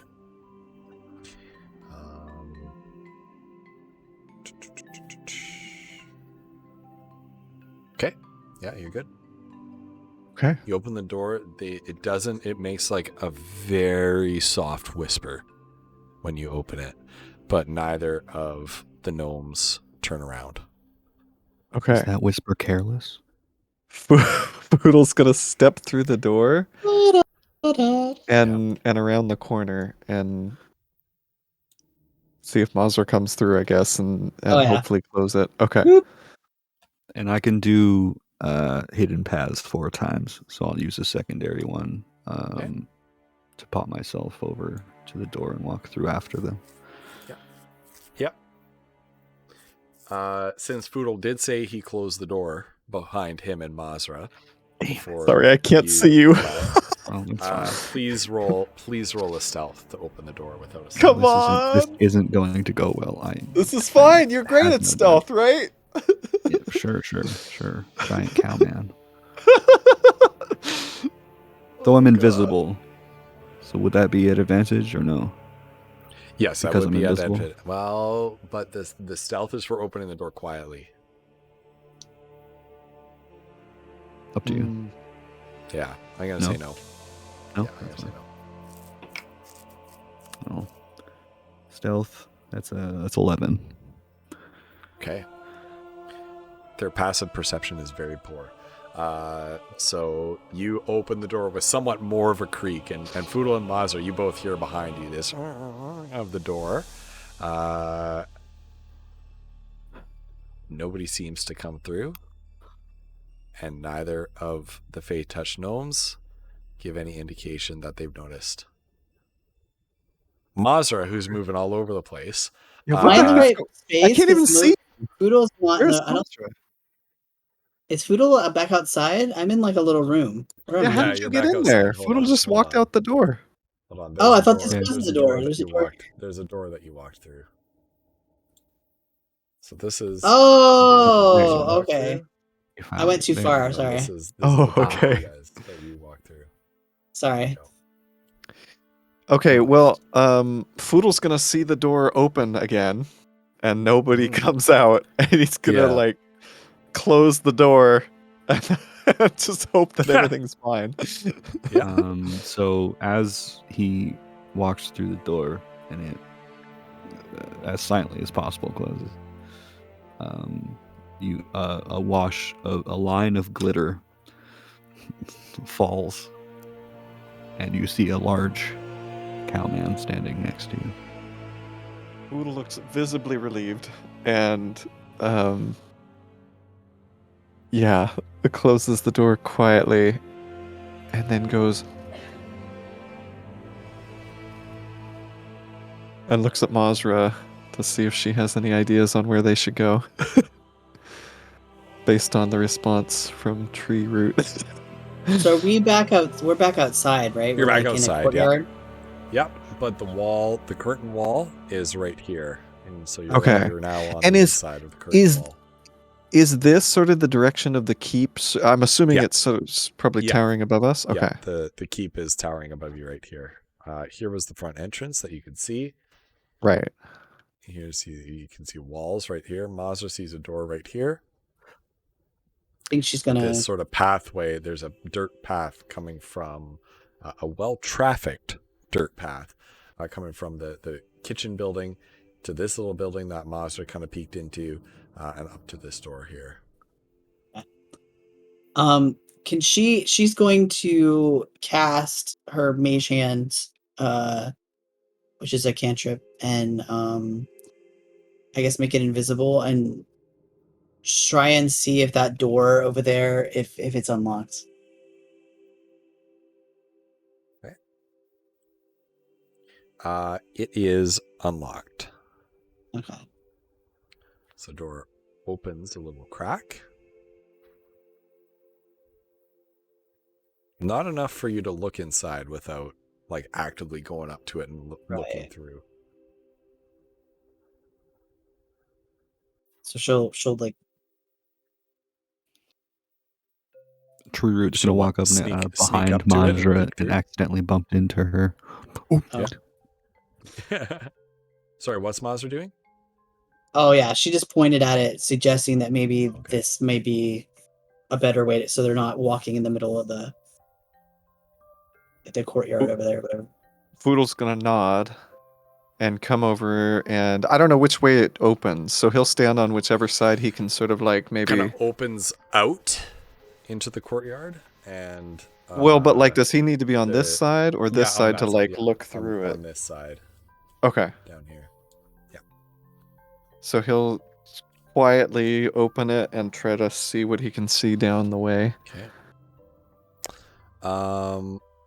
So when you kind of peek through the crack in the doorway, there's what you can see inside. It looks to be some sort of a mess hall or common dining room for the fort.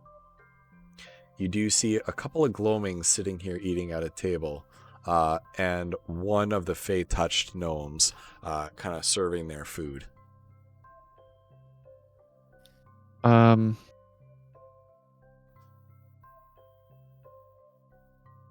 Boodle's going to sort of close the door as quietly as he Yeah. can, and kind of drop a piece of fleece and create a layout with like little wooden characters where he saw them, and sort of whisper, I think it's better than going down those long hallways we saw, but we need a distraction.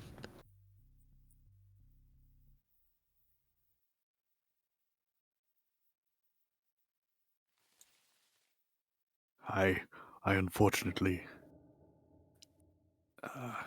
can only go invisible once in a day. So Oh, okay. Well, I mean, could we just have somebody shouting out here? Would that do it? I don't know. Didn't Brennick say that the little gnome people were like servants? They're not guards. They're not going to come out if there's a commotion, right? They might hide. I don't know. But they might raise the alarm. Right, he did say that too. And we don't really want them raising the alarm, right? No. Does True Root see any rodents anywhere? There are a few rodents here and there. These little rat like creatures who have like little bunny ears and a little horn at the center of their head, white furred, kind of zipping around. They seem to especially be sort of hanging out around this building that when Master peeked inside, you realize was probably like the pantry or the larder. True sort of I have an idea. One moment. and he gets down on his hands and knees, which even like that, he's still quite a bit taller than Foodle is. He goes sort of gets his head around the corner of this wall here, until he can see one of the unicorn bunnies. Sort of whispers, Hey, if you help make a distraction in this eating area, I'll give you some food. I would really appreciate your assistance.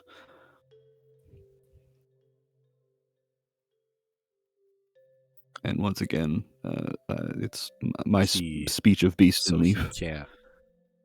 So you can't. I can't understand them, but they can the understand response, me. right? Yeah. Oh. Well, Foodle can, because he can speak with small beasts. Right. Mine is like a race ability. Okay. Yeah. Roll a persuasion, please. Tree root. And I have advantage on Yep. that as well. Mm-hmm. Oh, that's so cool. Because Yeah, you're fur brooks are verbal. cool, man. That's awesome. So, persuasion, you said? Yep. Where are you? There you are. So that'd be that. And... Oh, hell yeah. +1 is 19. Oh my goodness. The little creature kind of, when you speak to it, appears startled and kind of freezes for a moment and then turns and scurries away. You can't tell whether or not it worked. But after a moment, you see a bunch of them kind of skitter past your feet and through a little hole in the wall underneath the door. And you hear voices inside. Where these little things come from? Damn the rats! And there's a crashing of a platter, a jug breaks. Damn it! You spilled the wine again! And there's generally just a commotion inside. You hear footsteps coming towards the door. Well, From okay, Foodle. inside or 5 outside? paces away from inside, coming to the outside, 4 feet away, 3 feet away. Foodle's gonna run 2 feet around away. this corner. And boom, one of the little Fey Touch gnomes walks out. Foodle, with your heightened passive perception, you can hear that it's walking your way. Okay, he's gonna like scooch around this way. And he kind of runs in this little gnome. I see that you can't see him. There he is. Hello. He runs into the kitchen. You continue to hear a commotion from inside of here. It's good. How do we I- sneak through?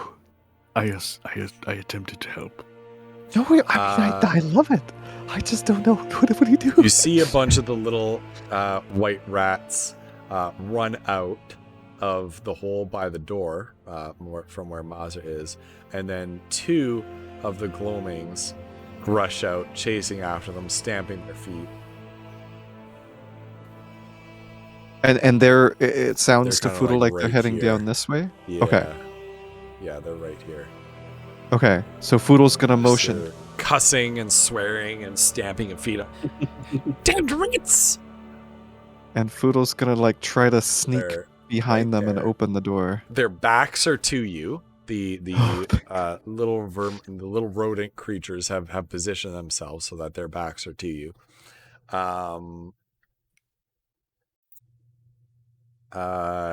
Roll stealth to get by these guys. Okay. This is going to be an individual stealth check rather than a group stealth check. Okay. Tree Root's gonna leave. He's going to reach his hand in his haversack and pull out like a full head of cabbage Yep. and leave some leaves right where he is currently, Okay. just on the strewn about for the Yeah. for the Yeah. and then Okay. follow. Foodle got a 15. 15. Okay. Roll those stealth checks. I got a 7. How? Oh, Okay. oh bother. This is going poorly for most of us because I got an 8. Oh Okay. no. Mazra and Treeroot are occupying the same space, so I'm going to need you two to organize Oh, we yourselves are? who's where. Not on my screen. Yeah, not I on my moved. screen. I Behind moved her. you. Oh, I don't see yeah, it. it wasn't. I'm Oh. right behind. I guess I'm in the interesting. middle. On both of my screens, you were in the same. Where am I Is that now? how you want to be? Yeah, Where am I now? you're right here now. Okay, where am I now? Right here. So you guys are in a nice, neat line. So, Yeah. right, there you go. That's Okay. fine. Yeah. Okay. That's how we were before I moved. Okay, so I don't know excellent. why. Stomping of feet. The gloaming right here doesn't notice you and is distracted. This one, however, hears a little bit, over the sound of like screaming and stamping feet and little tweet tweet tweet. Hears sort of the crunching of soft leaves on the ground behind, and turns. Huh? Who there? Everybody, roll initiative, please. Oh god. This one we're skipping around because he's completely caught off guard and his back is to you. This one, however, has caught you. So we're gonna roll Okay, this is initiative. Poodle's fake initiative. Initiative. Let's see if this works. Okay. I was real crap.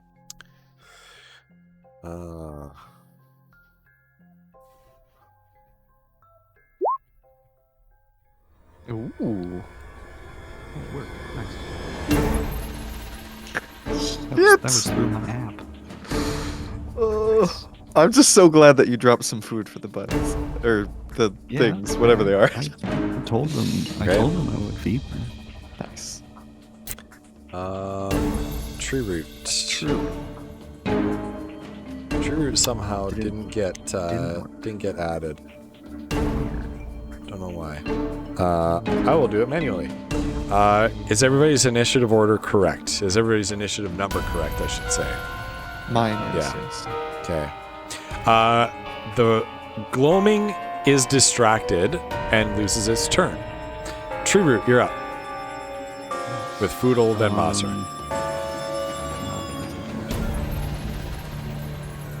I can't see around the corner currently, so that's unfortunate for me as well. Yeah. So I am going to.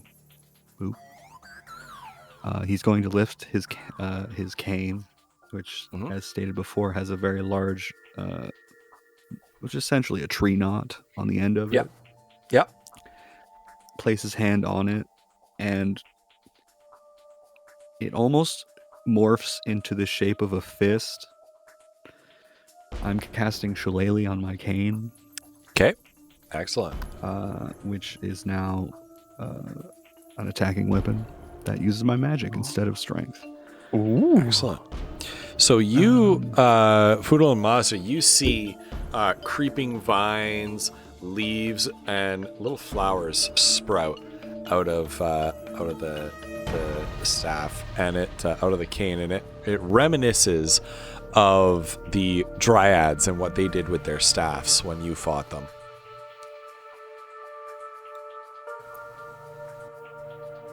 So that's a bonus action.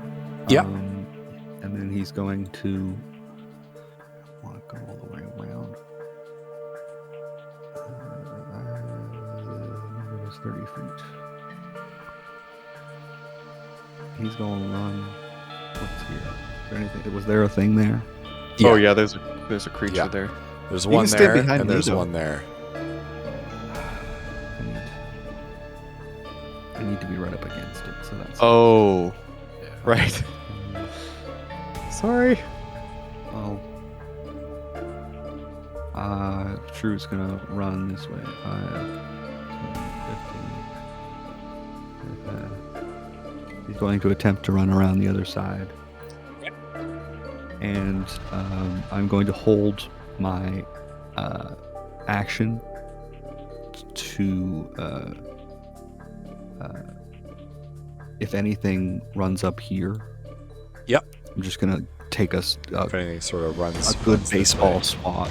Yeah. Ooh. If anything comes in 5 feet of me right All right. here, I'm just gonna take a baseball swing at it. Perfect. Nice.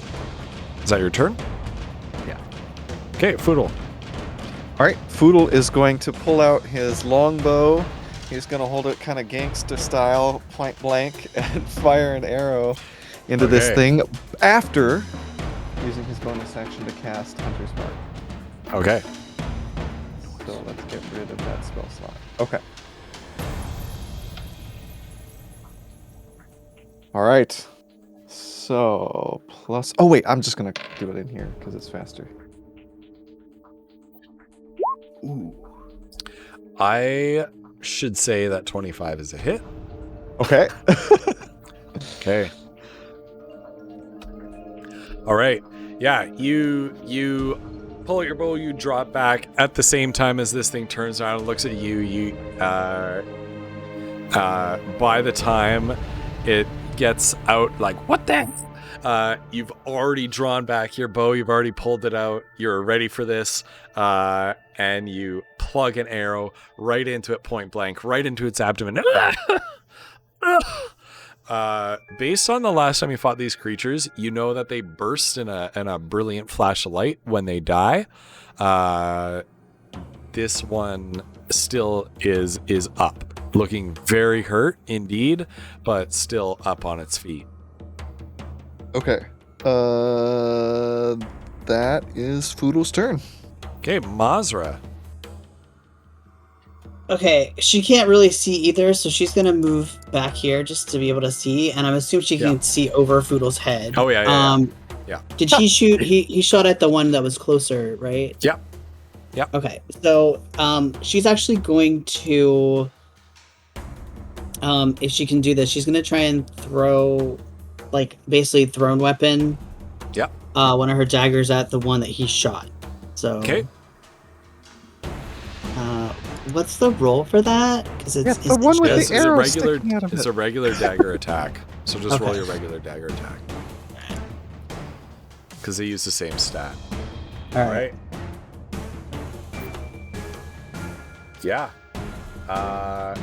You throw your dagger, and Foodle, you see the arrow plunk in, and it kind of just and kind of staggers a little bit, and then a dagger flies over your head and just and it falls back, and a brilliant flash of light, and it is gone. The other gloaming sees you, and let's see, it turns around, sees this bright flash of light from behind it, and turns around and goes, "Huh? George, you alright?" And sees you two there, and depending on, here we go. First Steve, and now George. You're just. Why would you do these? We're fucking murder hobos. What are we doing? Oh, it's you two again. Again? Pulls its little sword out from its belt. You damn material play morals followed us back in here. And you recognize this one as one of the 3 gloamings that made up the fake Kiona and then ran away. It runs up to you, Foodle, and let's see, does it have anything? No. Foodle, it attacks you, and it rolls a 1. It actually This is for George. and it trips and falls and just face plants in the dirt. Ouch. Tree Root, you're up. Oh, it's me again.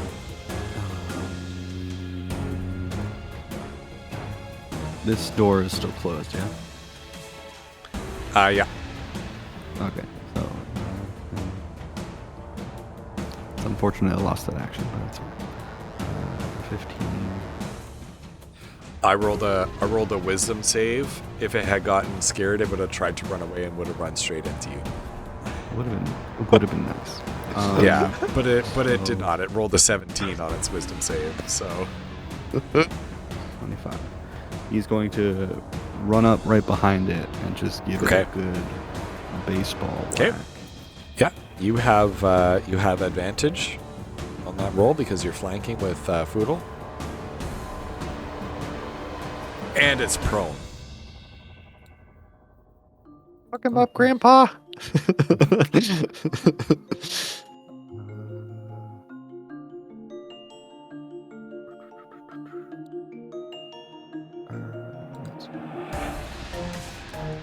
Sorry, just fixing something.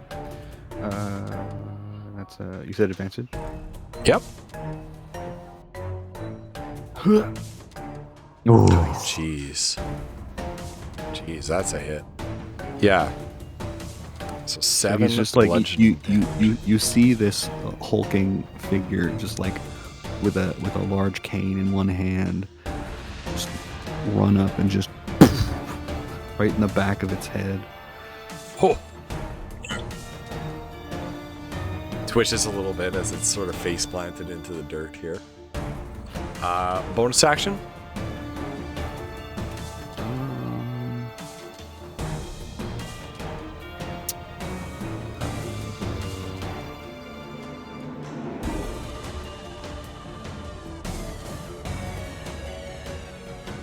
No, I think that's all I'll do for the moment. Okay, Foodle.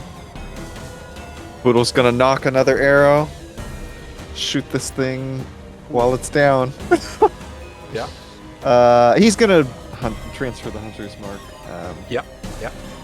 As a bonus action. Nice. There we go. And as come and the poor thing is like twitches once from the shillelagh bashing into it, and then the arrow just thump right into the back of its skull, and it just kind of goes like it just boom, a brilliant flash of light like a camera flash, and then there's just a little pile of ash on the floor.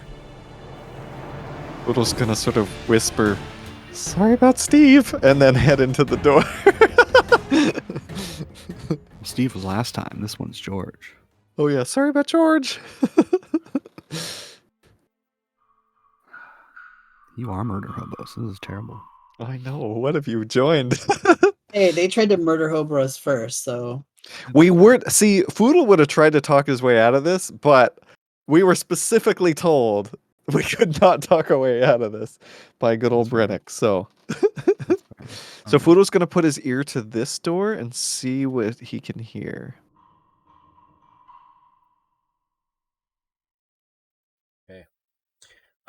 You do not hear anything from the other side. What you do hear is from the outside, a door slamming open somewhere down in a southerly direction, and just a bellowing, Would you keep the noise down, damn it? People are trying to sleep. and then a door slamming again in the distance. Foodle's gonna open the door if it's unlocked. It is unlocked. Here, let me get on And he's- my dynamic lighting. There you go. Oh, Open yeah. the door. Boom.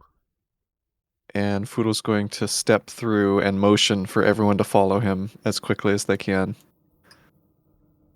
Okay. You see a corridor, a simple stone corridor, unadorned, not very fancy. A little bit more workmanlike than the rest of the grand structure that you've seen so far. There are a number of doors lying in the hallway. One here, one here, one here, with a corridor going off north there. There's also a door behind you right here.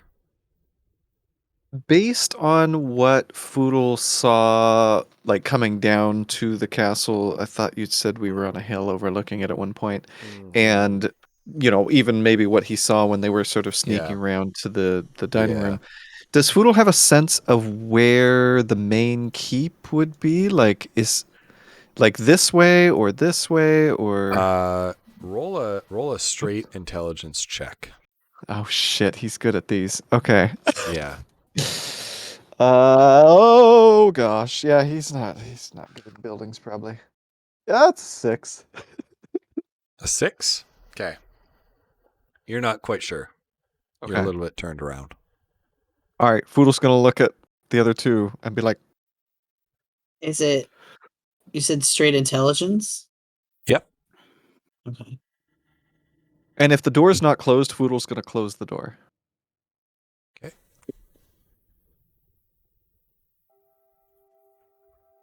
Man, I only got a 10. I'm not rolling great tonight. Ooh. Holy crap!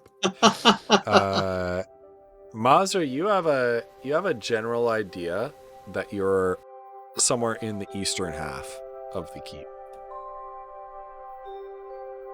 This is not appropriate either. That music was amazing. You know what? We're going with it. I'm Tuba leading into it. adventure. Oh no. It's not So the while right they're one again. standing there, I think Mazra's going to whisper to the two of them, indicating that she doesn't think that right now they should go through the door that's behind them. That they should look where they are right now. Well, does she motion to which door? Because the one behind us is theoretically this one. So yeah, she motions to this one here. Okay. And Foodle goes, okay, and we'll head down this way and try to peek around the corner.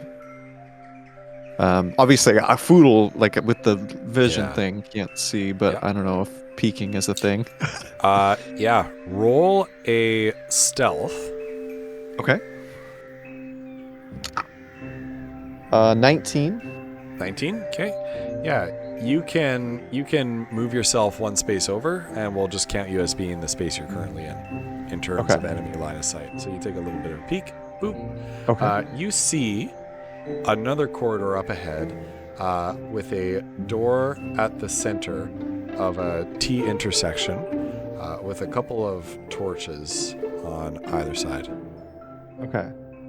Foodle's gonna like motion to his companions to follow him and head this way. Masha is gonna lift a finger and just try to listen at the door that's here before she goes, though. The one that that's right here. Okay. Roll a perception. Bad You don't rolls hear tonight. You don't hear Right. anything in there. All right. Oh no.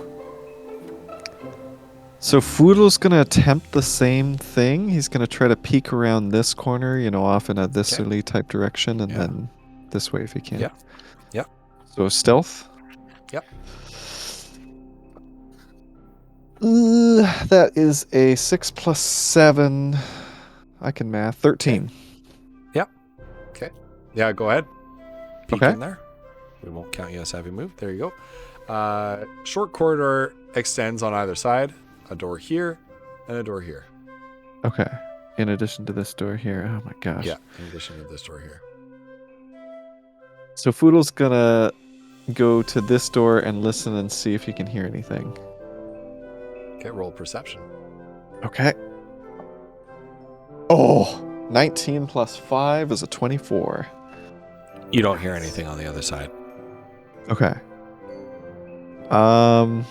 Foodle, if the door is unlocked, Foodle's gonna open it. Okay. Let me just open that for you. Boop. Okay, Foodle You is going. see All right. an empty, small, narrow bed chamber with a small bed that would be suitable for somebody of Foodle size or one of the glowwings. Okay. Foodle's gonna come around here and whisper, "Okay, I think all these rooms might just be like bedrooms. We might have found the sleeping quarters. Maybe we do have to go through that other door." Okay, so Foodle's gonna. This music is so perfect. I wish you could hear it, Poe. It's like sneaking around music. So Foodle's gonna sneak back this way. Before Oh. Mazra passes Tree Root. Quick question. I am quite a large individual. Would it be better for the group of us if I were significantly smaller? Probably. I mean, out of all of us, you're the one that's going to get noticed the most. Very well. And he snaps his fingers.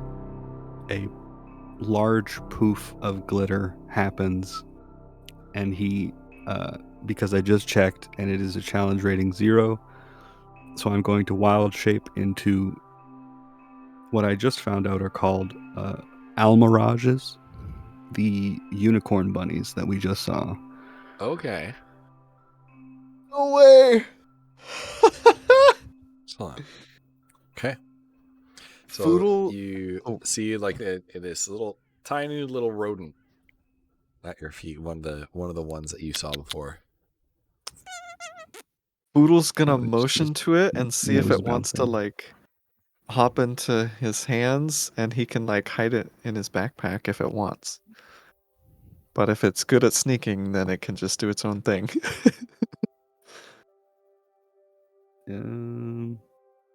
Its stealth is significantly better than Well, I leave it up to you. mine, so it's a +5 stealth. So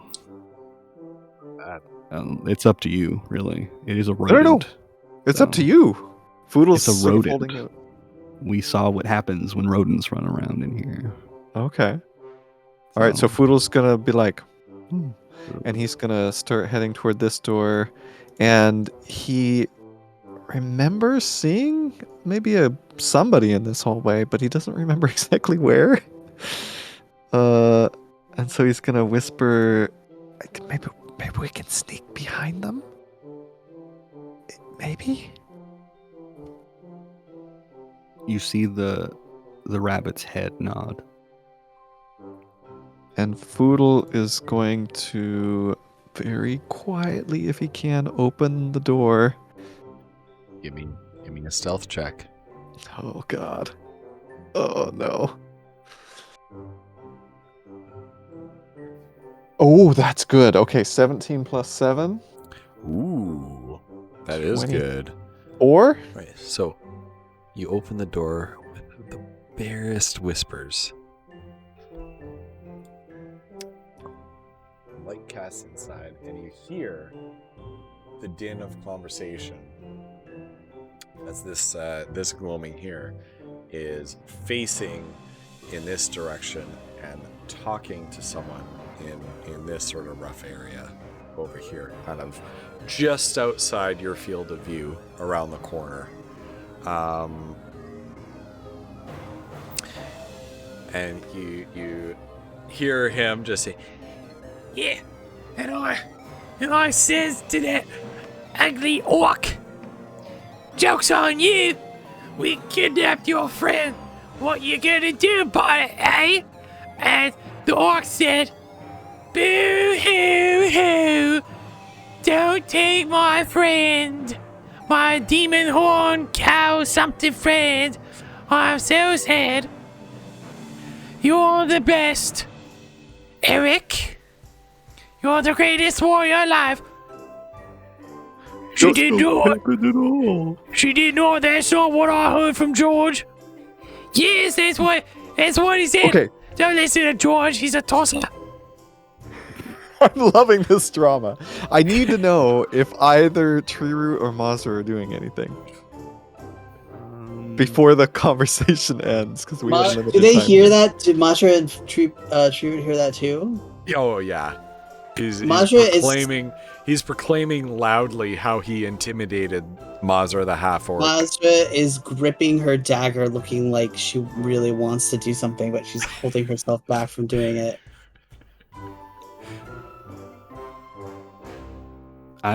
Tree Root has no idea what he's talking about, so I mean, he's Right. just like engrossed in this telenovela that's happened in front of us. Okay, so Foodle is gonna drop another piece of fleece, and he's going to. Oh Make it God! great. I mean, what? Assuming this isn't solid wall, because he doesn't have to be able to see it. Well, even if it is solid wall. Yeah. Okay.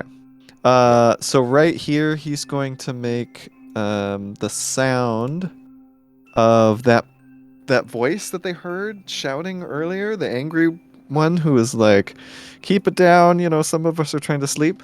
He's going to have the voice shout the exact same thing and start cursing at them, and he's gonna like, I don't know, be like, if you want to keep talking, come up here and tell me to my face, and I don't know, all that All right. stuff So you for like a minute.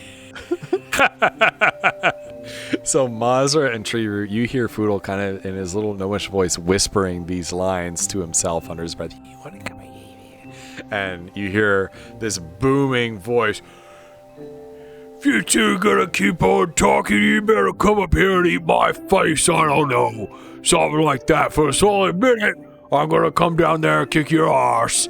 And you just hear like this rattling of equipment as they're starting. What the hell was that? Do either of them look in that direction? Yes, they both. This one is the only one you can see, and he suddenly startles and turns and looks down here. Okay, so Foodle's gonna like motion to his companions and is going to try to sneak around this way to the doors here. Okay. All right. Let me just. Okay. Everybody, roll a stealth check. With my rabbit. So the 24 doesn't.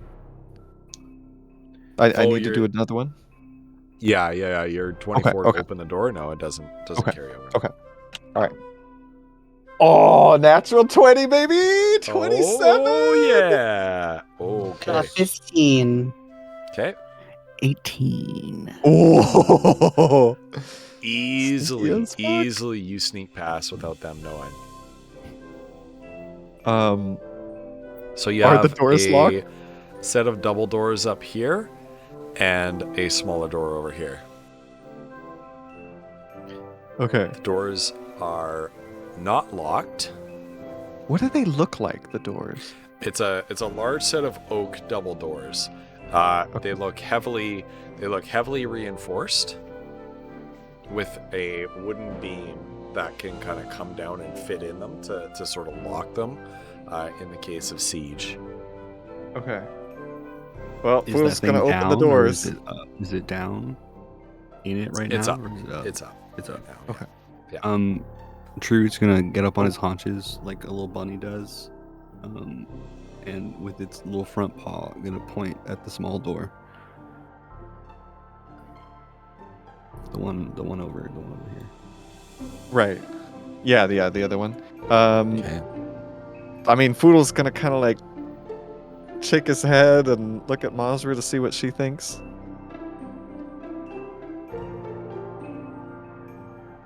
What does Mazra's face do?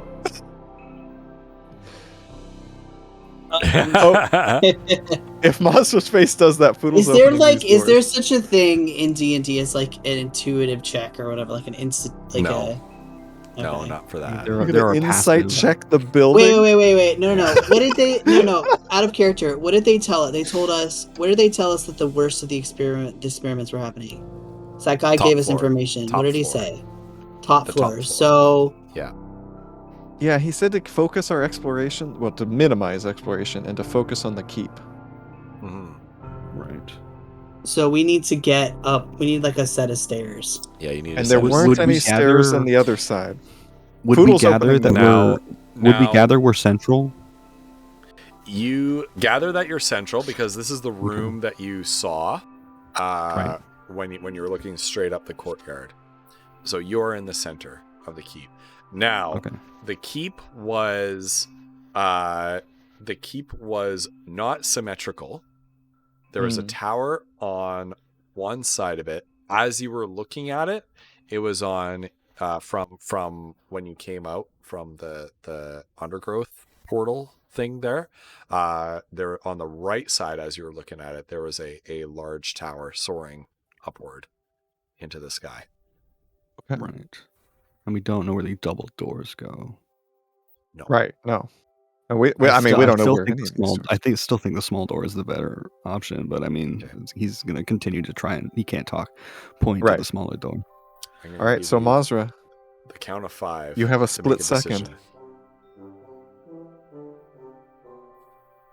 Mazra has moved. Did it. Okay. Oh, okay. Okay. Are we going through that door? Okay. Yeah, Foodle's gonna Okay. open it. Okay. I think it's a good All right. idea. I don't know.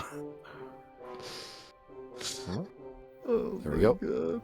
Okay, it opens into another corridor, and Okay. you All right. all bundle through. I'm gonna push you through. Yeah. Okay. And Foodle's gonna close the door as quietly as he can. All right. You come into another corridor. Sorry, the stream is lagging on that. Uh-oh. The travails of having a camera account open that doesn't seem to update properly while you're streaming this. There is a door right here, a door right here, and a corridor that appears to disappear. Turn right, take a right turn up here. With wall here and here.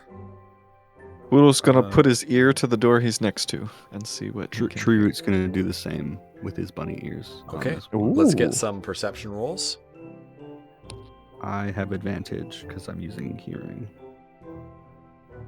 Keen senses as an Almirage. Oh shit! Foodle got no. an 8 total. Foodle got an 8 total. And I rolled a 3 plus 5. Oh my! You don't hear I anything haven't- particularly interesting on the other side of that Okay. door.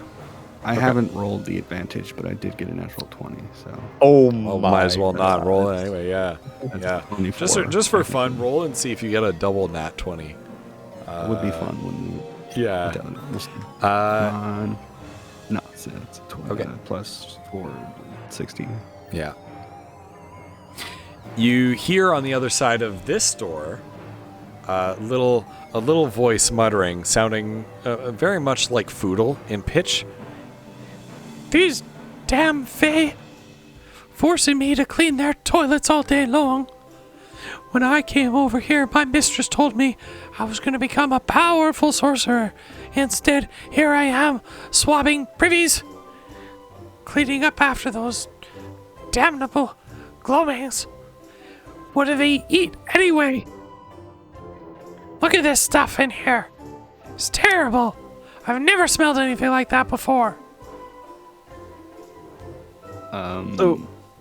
True's gonna hop over to Foodle. Who are you still listening to through the door, or have you finished listening to the door? Yeah, Foodle's just sort of pulled his ear back from the door and looks down. He hops over to Foodle again on his haunches, and then sort of leans to the side and points at his butt, and then points at the door that he was listening to. I don't That know I how was this listening to. works. Can Foodle understand that with speak with small beasts? Yeah. Gestures Okay. can communicate simple ideas. Oh, Um, yeah. Maybe we'll hit those later. Hold on. that's one-sided as well, I believe. Yeah. You can communicate in small gestures to. Oh, The woodland creatures. right. So that one is similar Well, it to says mine, except it says yours. with. You can communicate with. It doesn't say you can communicate ideas to. Oh, right. Okay, so I think it yours might would work be both both ways. ways, I guess. Yeah. Technically, Right. Yeah. I think it would be mine is I talk to them. Okay. Yeah. But so yours you is like understand. Yeah, charade. so you understand what little Tree Root was telling you. Yeah. Little I'm bun. telling you, there's a toilet in there. Okay. So Foodle says what he said, and is gonna pass by that door and try the peek method again. Woo. Okay. Yeah. Roll your stealth. Okay. Oh! Is that cocked? No. It's not touching the side. That is natural 20 for 27. Ooh. What is happening? Ooh, the 20s. Nice. Yeah. You move yourself over. It's a Okay. empty corridor with a door at the northern end. All right, and Fudo's going to motion for his companions to follow, and he's going to go listen to this door. All right, roll your perception. It's a 9 total. 9 total. You don't hear anything interesting on the other side of that door. All right, so Fudo's going to be like, we're good. And then he's going to like open the door. Oh my god. You see, as you open this door, a stone room, much like the rest, with the suit of a stone statue of a knight in full armor, what appears to be an elven knight in full armor, standing here, facing in this direction. You see a set of stairs. There. Do they go up or down? They go up. The stairs go up. Okay. Yep.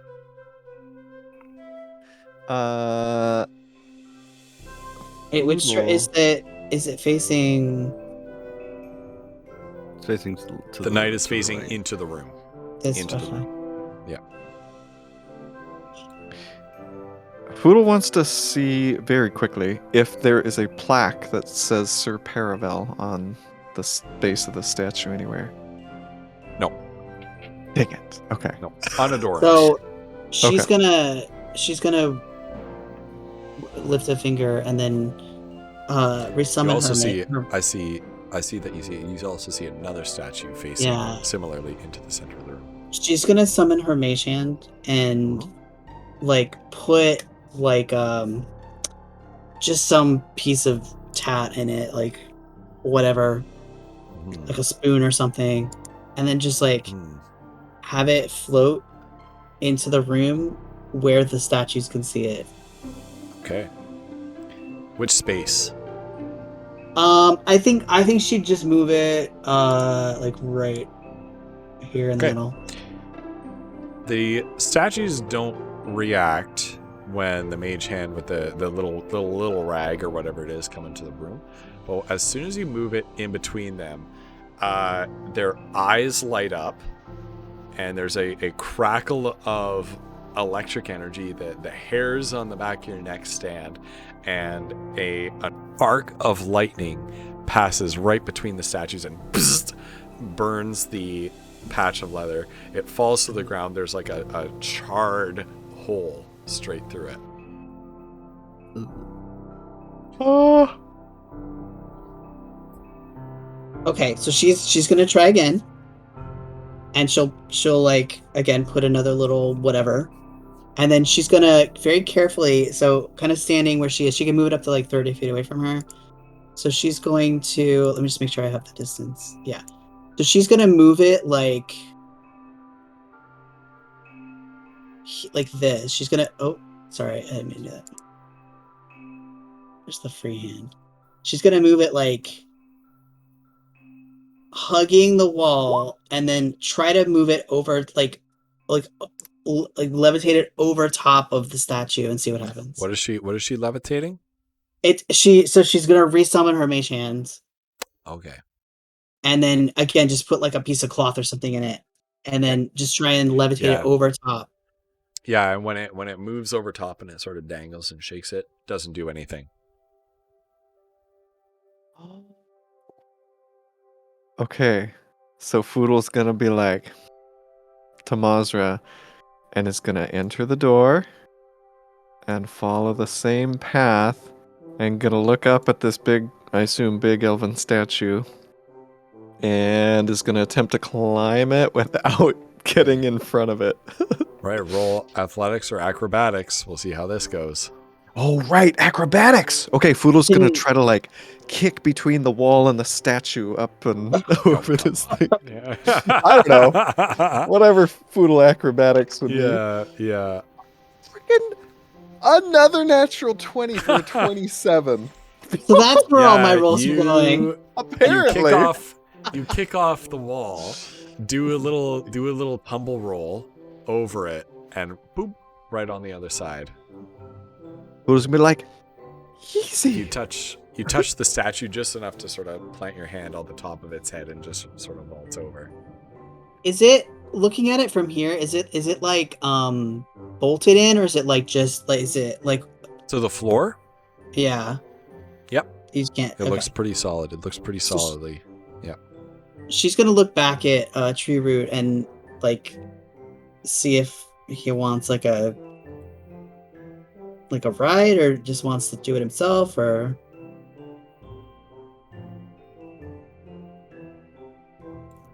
I could not hear what was happening, so I apologize. I was just gonna climb this thing. Does Tree Root want to like get on her shoulder, or like just do it himself, or He'll sit on her shoulder. It's fine. okay? So she'll attempt what Foodle attempted. Athletics or acrobatics?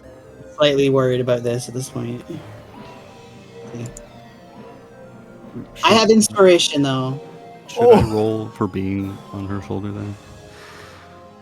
I think I'm gonna use my Roll for being inspiration. on her shoulder. You don't need to roll to climb up on her shoulder. No, but like stay on. Oh.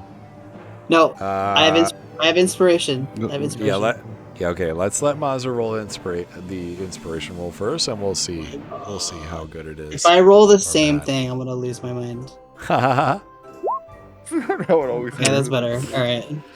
You manage to scramble over. It's not the most graceful. It certainly stands in contrast to Foodle's display of tumbling. You're kind of like you kind of like hook your leg over the back of its neck, and you know it's like you're that one very, very ungraceful person trying to climb out of the pool or trying to climb over a fence.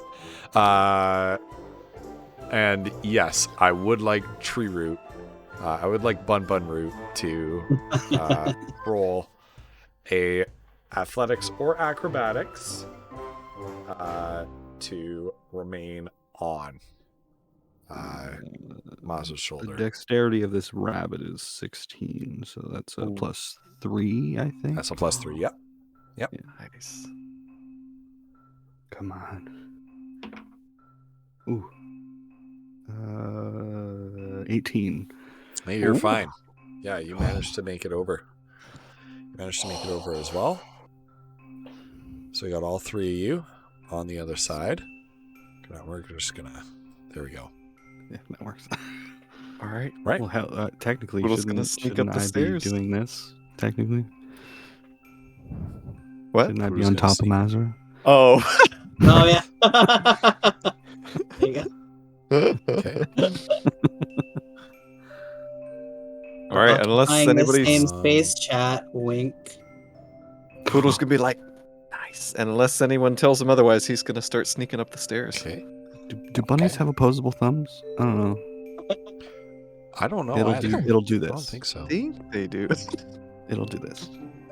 Flipping Poodle the double bird. Cheered is on top. Don't tell Kiona. Gonna move you over here. Ooh. I hope everybody has vision in here. You find yourself inside a little stairwell. Foodle is There's going a door to come right here. around here, put his ear to the door. Oh, wait, actually, see if Bun wants to listen.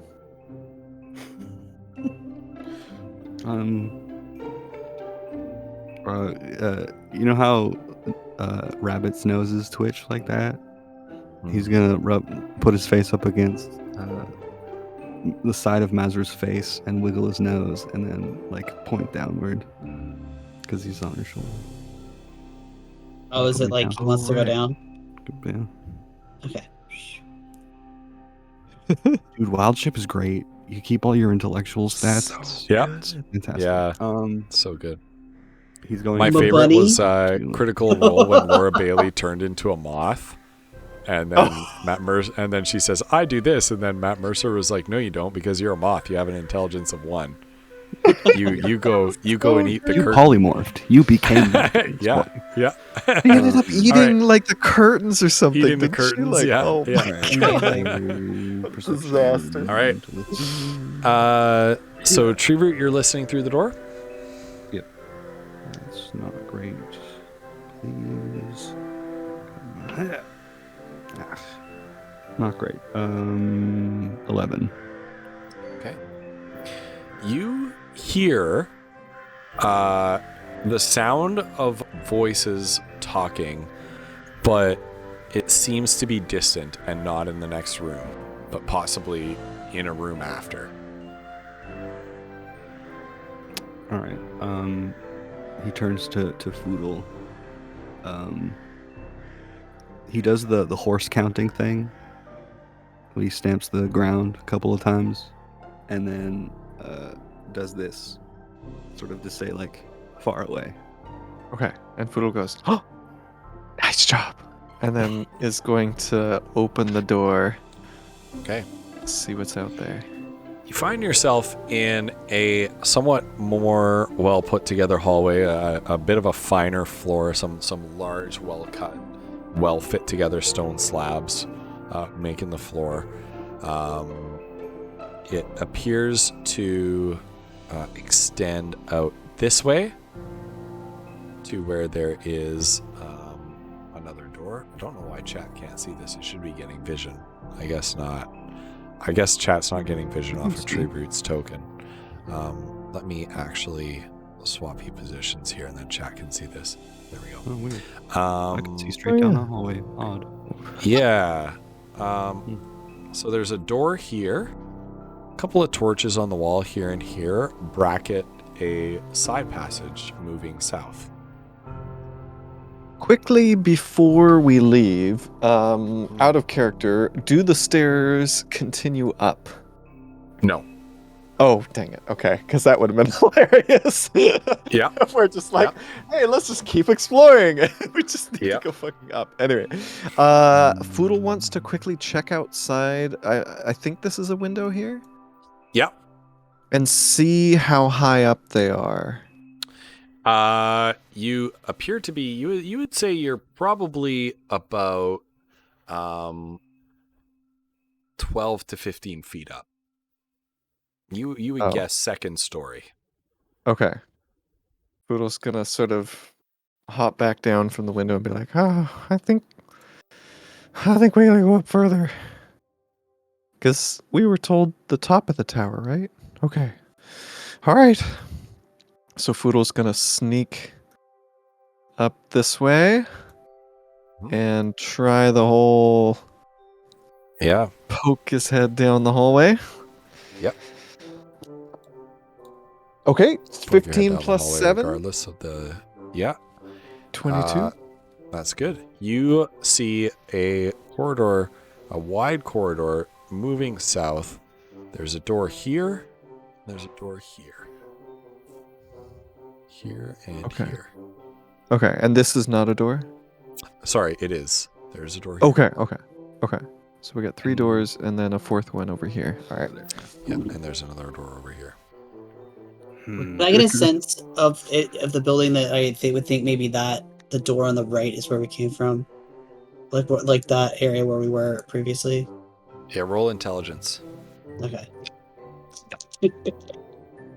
Just nothing. Freaking dice tonight. So We're gonna I have Annalise and Lillian you're roll all your dice. turned around. No. Yeah, you're all Got turned the, around. the magic touch. Yeah. So I'm going to pull a Liam O'Brien on you, Ghost. I do have keen mind. So, judging by us looking up at it when we first arrived outside, Yes. where would we be oriented within that structure of the... You are at the far back of the structure. Mhm. You have a general sense that the tower that you want to access. That's not much further. You can accurately call anything you've seen or heard within the past month. You would guess that somewhere in this general vicinity is the tower you're looking for. Sorry, you can't see this whole thing. Somewhere over. I see the inside of smallest this, bit of a basically. squiggle. So. Yeah. Okay. Basically, I drew a big circle that no one can see. And this is I'm painting the rough perimeter of it. So, Okay. Tree will hop up to the ankle of Foodle and tap on the back of his ankle. Steeple his paws for the tower, and then point down the corridor. Good job. Okay. And Foodle's gonna head down that way and point to this door and then point to this door to see if Bunmun Root wants to go through one or the other. I love this game so much. It's so good. This music. Oh my god. The music playing right now too is so just good. like This one's tough. I think I'm gonna. I think a pair of derps and a bunny sneaking around. Yeah. pretty much up to Foodle and point at the one at the end of the hallway. I think that's probably our best bet. Okay. Seeing Alright. as how this one goes sideways, I feel like down's probably. I mean, we'll find out, I suppose, Okay. but I think down might Okay. be. Well, Foodle, remembering Tree Root had sort of done some mimes for there were maybe some people around here, is going to listen to the door that he's thinking about opening, this one here. Give me a perception. 12. 12. You hear voices on the other side of this door speaking in hushed tones. Okay. Just about nothing in particular. Okay. This is the door too, right here. Yeah. Yeah. Foodle's So I gonna... says to him, I says, why can't I be transformed into an elder? You know, I put in my time just like anybody else. So Foodle's gonna motion that there's people talking. He's gonna go to this door.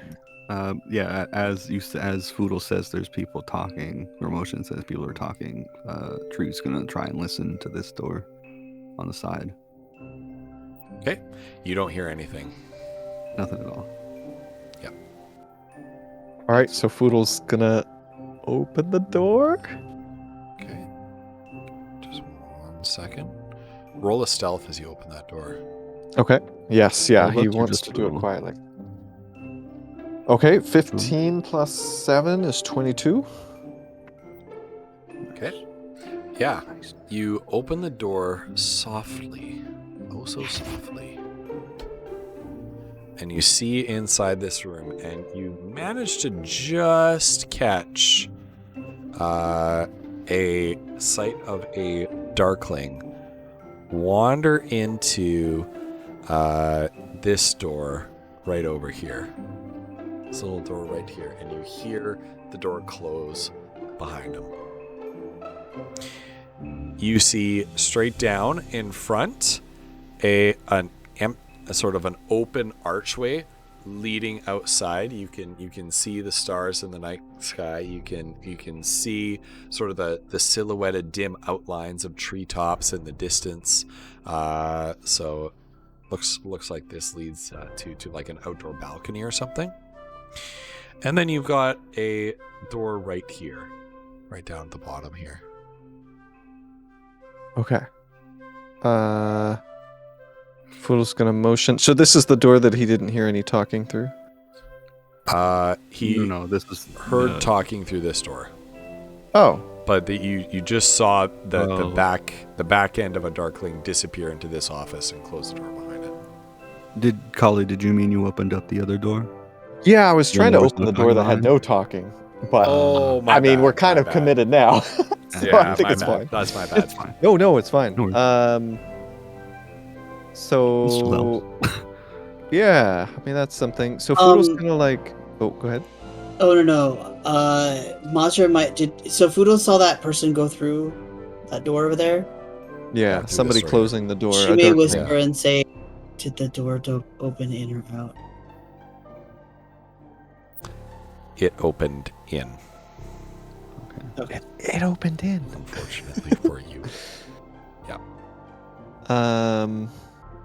Foodle's gonna like pop into the room, sort of hold up his hands so his friends don't follow him, to see what he can see. Is this a door? Yeah, this is a door down here. So there's a door here that they went through. Open space here. Door here. Bunroot is pointing in the way this corner. Okay. And Fudo's going to be like, okay. And he's going to motion for his friends to follow, and he's going to try to sneak down toward that door. And listen. All right. Roll a perception. Come on. Oh, that was a journey. Jeez, it was a 1, it was a 5, it was an 18 plus 5. Nice. So 23. Yeah, you don't hear, you do hear something on the other side of that door.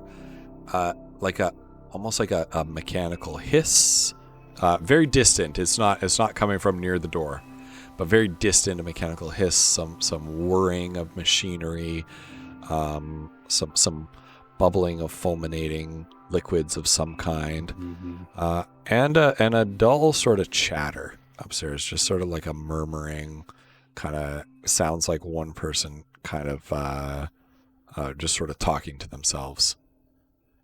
Boodle's going to whisper, it kind of sounds like my uncle's lab workshop area. I think we're getting closer. So he's going to open the door.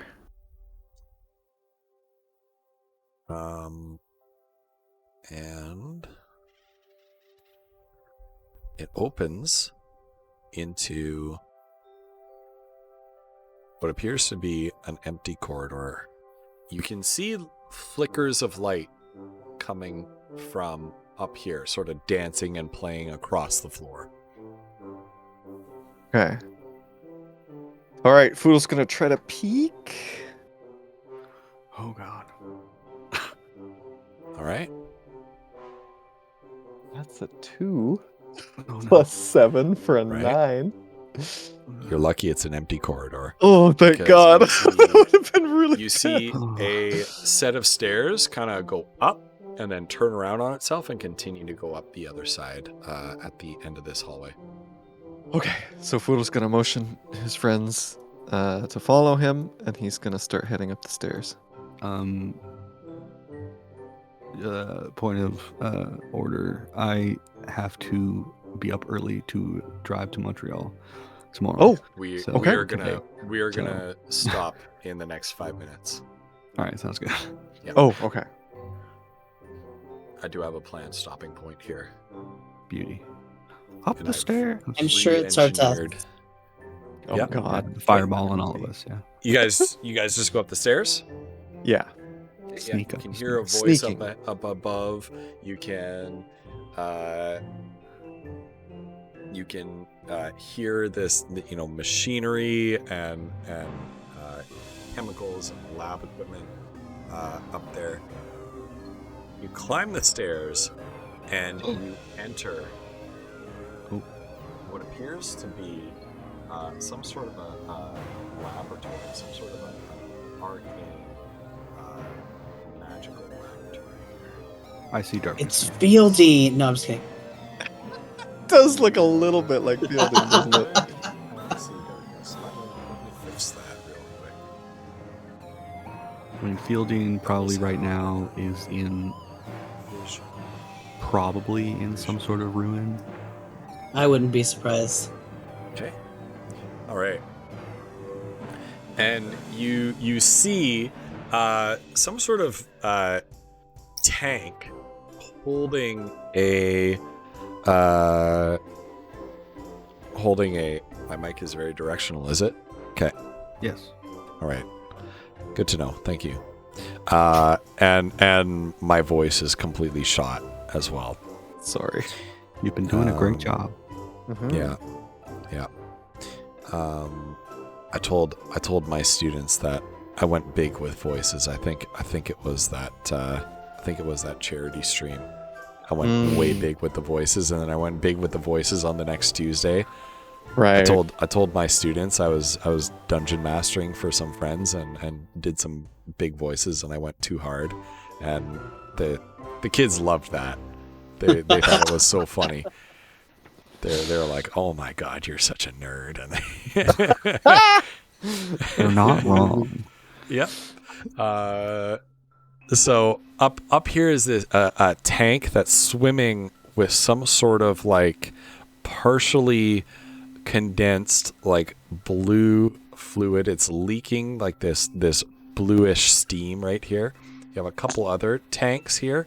This one's giving off like little arcs of electricity every now and then. This one also leaking and venting a blue steam. On the table here, you see a bunch of potions. You see some documents, maps, a book, a journal laid out here. And right here at the back, and you see a blonde elven woman, middle age for an elf, talking to something that is trapped inside this cage. And when you look carefully, you see that it's Kiona in kind of knelt down and kind of in a little bit of a semi-unconscious catatonic state.